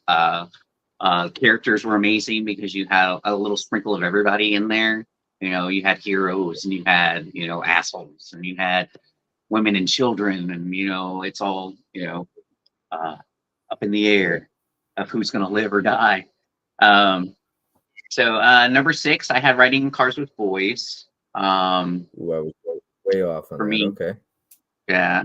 Number 5, I had Harlem Nights. Okay. All right. 4, I had Mannequin. Okay. 3, I had Roxanne. Okay. 2, I had Pleasantville. And then number 1 for me, I had Flawless. Okay, Flawless and Pleasantville. Okay. I had Flawless and Pleasantville back to back 3 and 4, so I wasn't too far off, I guess. Yeah. I mean, like I said, like the acting in Flawless for me is what, like, it's still Flawless, because they're fantastic. I mean, Philip Seymour Hoffman, Robert De Niro, you can't find two higher caliber actors, and especially to take on a subject matter like this, because you've got homophobia, and you've got basically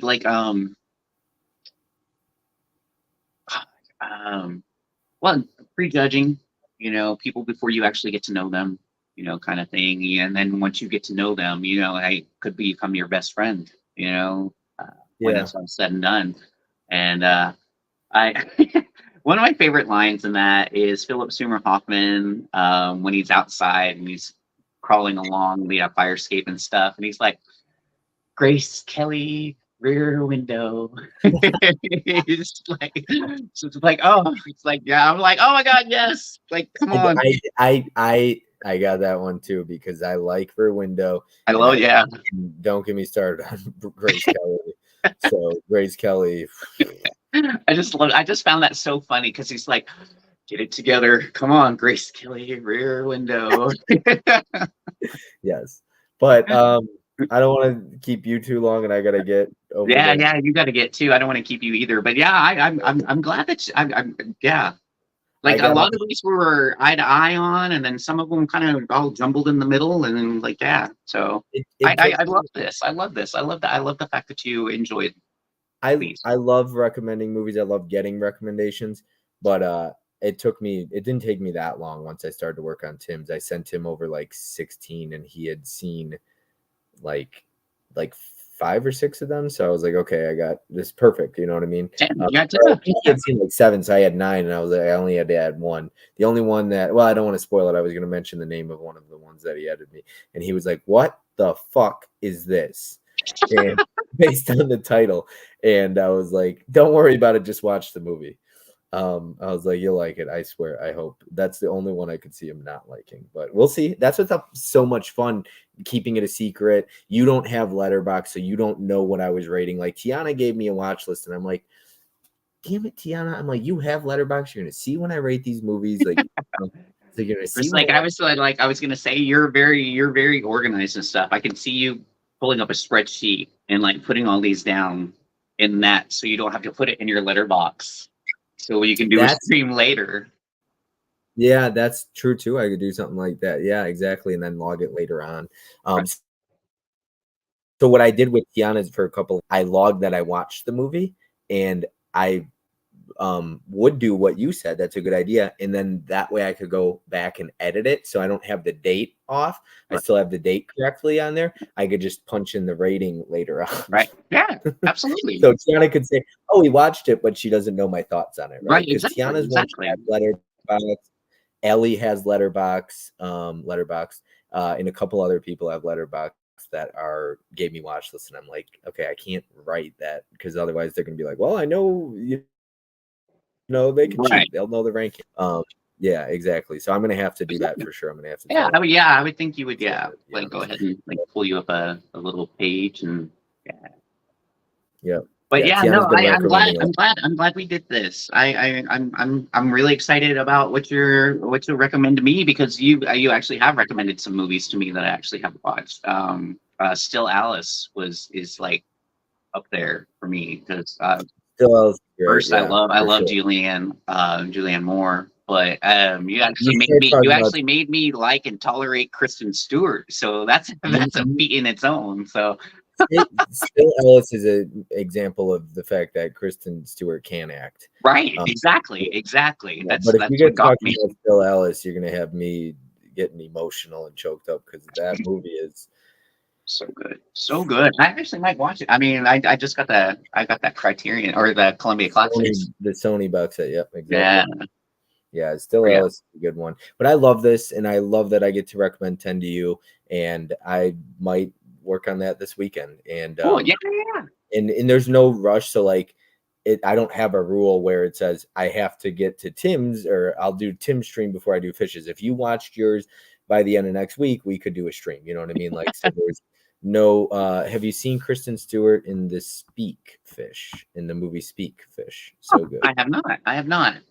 Now I loved her in Panic Room, but I mean she didn't say a whole lot. It was more about like it was all the emotion. It was all, yeah.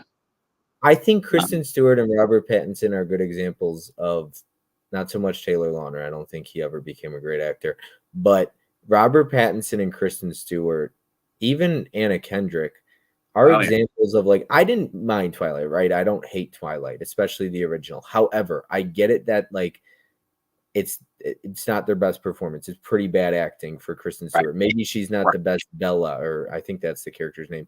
Yes. But my point is I love hard work. Okay. I love people that work hard. I respect hard work. My parents always worked hard. And I felt like Robert Pattinson and Kristen Stewart worked hard and perfected their craft.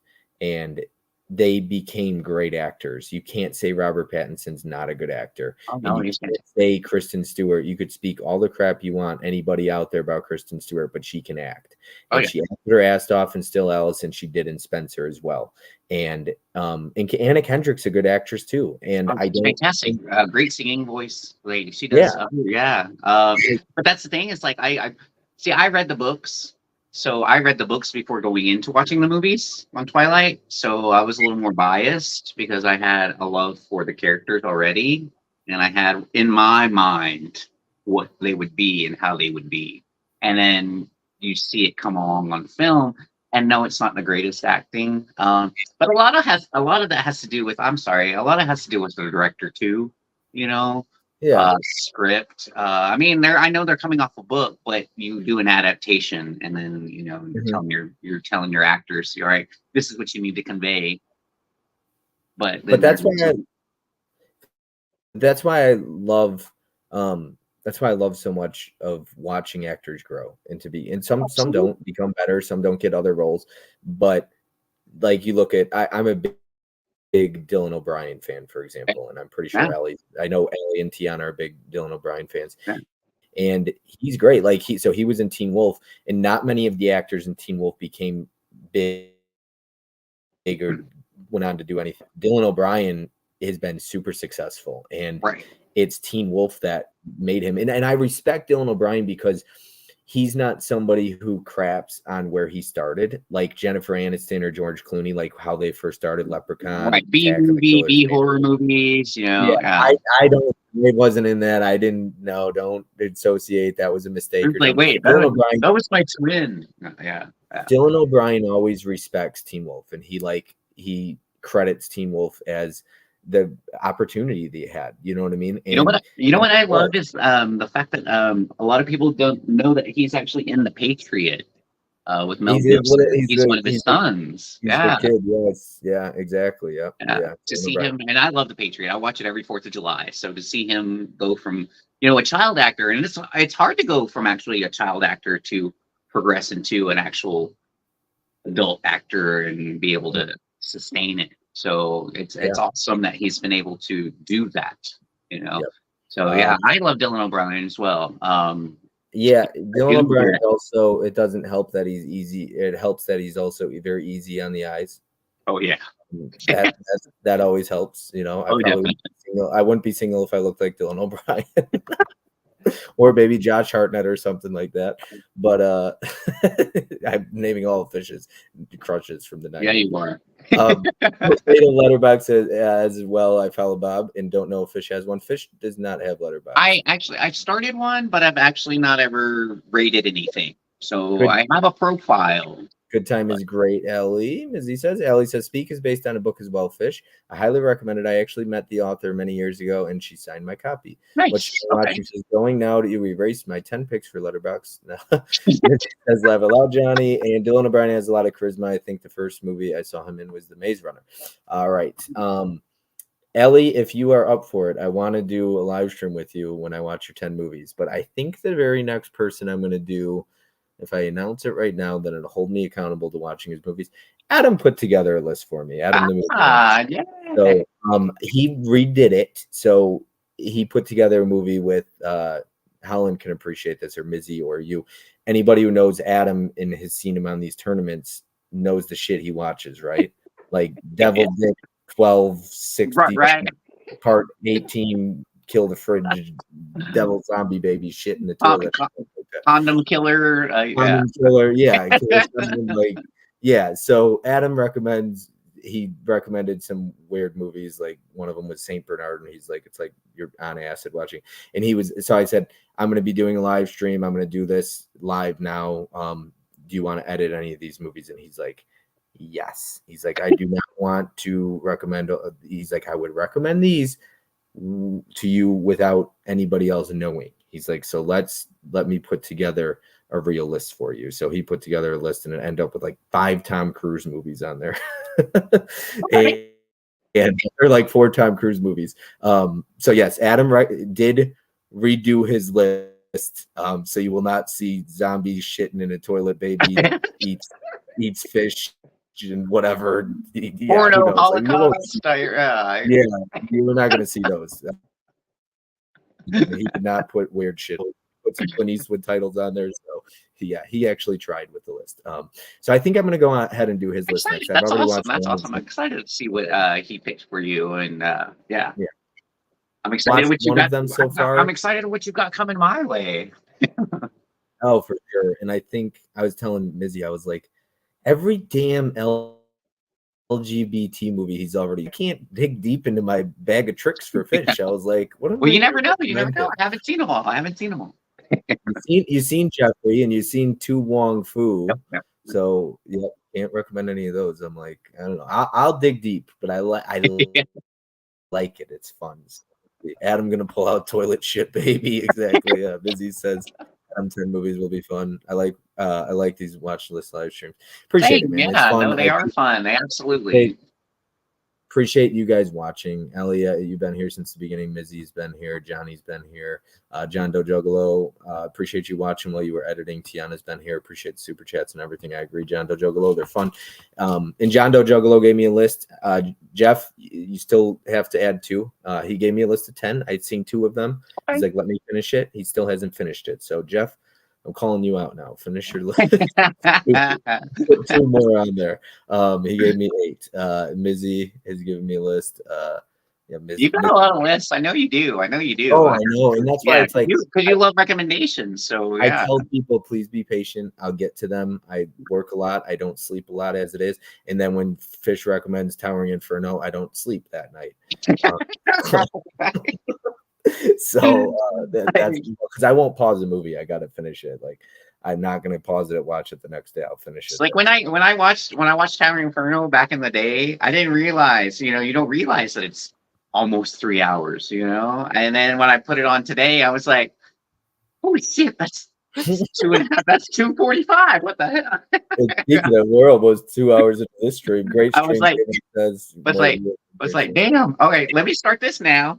So it'll be done by the time the stream's ready to start. Well, I'm glad you rewatched that. I'm glad you had fun. I did. I did. I did. Like revisiting some of these that I hadn't seen in a really long time, like Wonderland. Like I said, I recommended it because I enjoyed the true story aspect of it, and that John Holmes, like, I'm sorry, I used to watch like John Holmes porn back in the day. But yeah.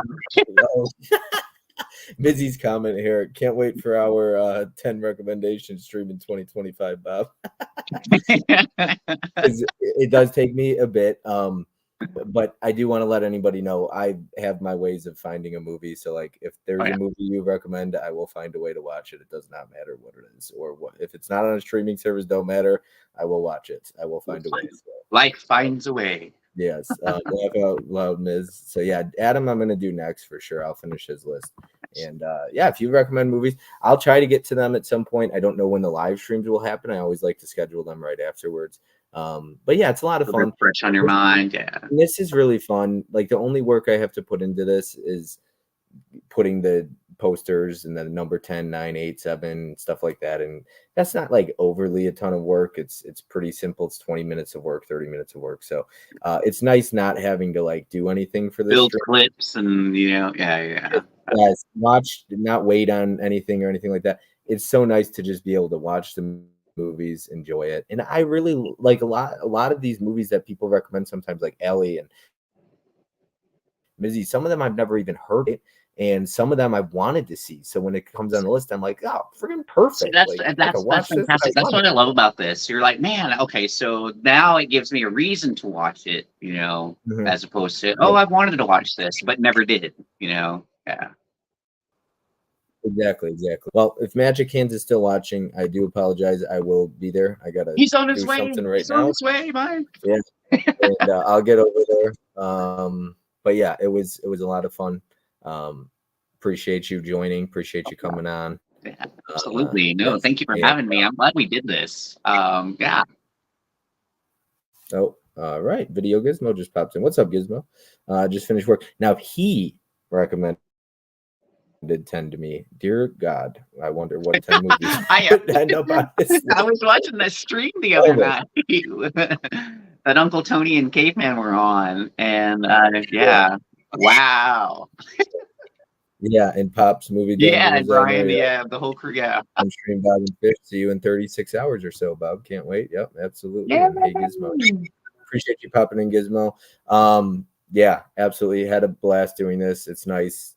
Like I said, even the thumbnail, I don't have to go crazy. I ask you for a picture. Tony put the frame around there because your arms were missing. So he was like, let me frame Fish, and now it doesn't look like your arms are missing on there. So it's perfect. And so I appreciate everyone who helps me out with thumbnails or like Tony hooks it up all the time. I want people to know, like, give Tony all the credit because those tournaments, he does like the thumbnail for him. So those are always awesome. He always does great work. He does. Yeah, and Tony's like so Basement Blues. I brag about the guy a lot because he's respectful. He treats everyone with respect. He's kind to everybody. He helps me out and doesn't ask for a thing in return and just does, right? And he doesn't ever complain. He doesn't throw a fit, nothing like that. Like Tim has helped me out so many times in the past too. So people do that in the community all the time, and I really appreciate it. So absolutely. Definitely for an hour and talk about that. You know what I mean? So Mizzy's helped me out in the past. You have, we've done trades and stuff. And I've got a box of special goodies for Mizzy this weekend. And I told him to open them in private though, because there's so yes, exactly. Yes. So Mizzy, there's 2 boxes for Mizzy, one of movies and then one of a goodie bag for him, if you want to call it that. So I was Is like, it the back stock of Glizzies? I was like, it's actually one sex toy of each. It's a fish, it's a fish light, It's a it's fish the line. Big Bobby. So it's a big box of 6 toys. And I needed a special custom sized box for the Mizzy Glizzy. And I actually just wanted to sign that for me. So Right. yes, exactly. Oh geez. Yep. Got the Gussie Bussy Cody cone. Oh my goodness. And then the Tim's titties. You gotta love when Derek does the voiceover, like Tim's titties. No, I know. He's like, only so It's funny like goes. it so reminds me of like a movie trailer from like the Yeah. 80s or something, you know? And I tried to do the voiceover with Tony's book, out of the closet and into the out of the closet and into the basement. I love when Tony just stood there after that. He was like, why was I in a closet? Why was I in the closet to begin with? It's like, I don't know. You were in the closet, out of the closet and into the basement. It's a catchy title. Like, tell me you wouldn't read that book. Absolutely, I would. Exactly. Like, how did he get out of the closet and into the basement? Let's find out. Story Oh, shit. is in quotes. Good times, good times. Mizzy says I'm nervous now. Night, Mizzy, Johnny. Oh God. What movie did I recommend the sound win of what you said the title? Went no, I didn't say a title. I was just saying what would you recommend would be interesting, Gizmo. Good night, guy, and I agree, Tiana. Well, that's all. Just under 2 hours. You just keep talking. It's been a while since we streamed together, the two of us. Since the Hall of Fame, just the two of us are in a small stream, just hanging out. So this was fun. Appreciate it. Thank you. No, absolutely no. Thank you for having me. Thank you for watching these movies and enjoying some of them. Yeah, and if you wanted to go ahead and talk about your channel really quick before we get out of here, or anything you got coming up, go ahead. Yeah, Briefly before we close. sorry guys, I've been MIA for a while. My anxiety got the best of me. So I'm working through it. We're doing better. I'm doing better. We're doing better. Me here, yeah. So, anyways, I'll be back. Don't worry. I do want to say that I was working on a Have You Heard Of, but then all that happened and it's been a couple weeks. But yes, thank you very much for having me. Please check out the channel. I've got some good stuff out there. Hunt's Holes, but then I also do have, like I said, the Have You Heard Of, and then some movie reviews as well. But hopefully that will be coming more. Yeah, that I've got my mind and my body hopefully a little bit better together. But thank you very much for having me. I had a wonderful time. I love talking about these. Like I said, some of these we saw eye to eye on some of these. But like I said, I probably wouldn't have recommended some of the lower tier ones. Had like we'd known each other longer, but some of those were like early on recommendations. But I'm glad you watched them. I'm like I said, they weren't god awful, but you know, 1 star is 1 star, right? I didn't link your channel in the description down below. I thought I did, I guess. Oh, you're good. Yeah. Did I link it or no? Oh, I don't know. I guess I didn't link it, but I'm gonna do that right now. I'm gonna put it in the really quick. But if you're watching this on the replay, be sure to drop a comment. I always enjoy reading the comments. You know, what you would have recommended, things like that. I'm looking for. Or if you've seen any of these movies, what you thought of them. Yeah. Exactly, yeah. I'm looking. Yours is like fish _ the film collector, right? Yes. Yeah. All right. Give me 1 second here. So I thought I put it in the description. I'm gonna see if I did, because I feel like I've been getting better about that, but maybe I forgot.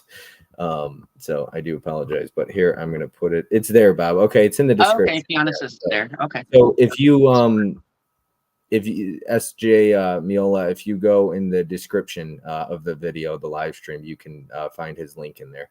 No, you're fine. Absolutely. Sorry, I didn't check. No, I just want to make sure. Sometimes I forget, so I've been guilty of that before. Appreciate it, Tiana. Thank you for letting me know. Yeah, so you could click it in there and get his link for sure.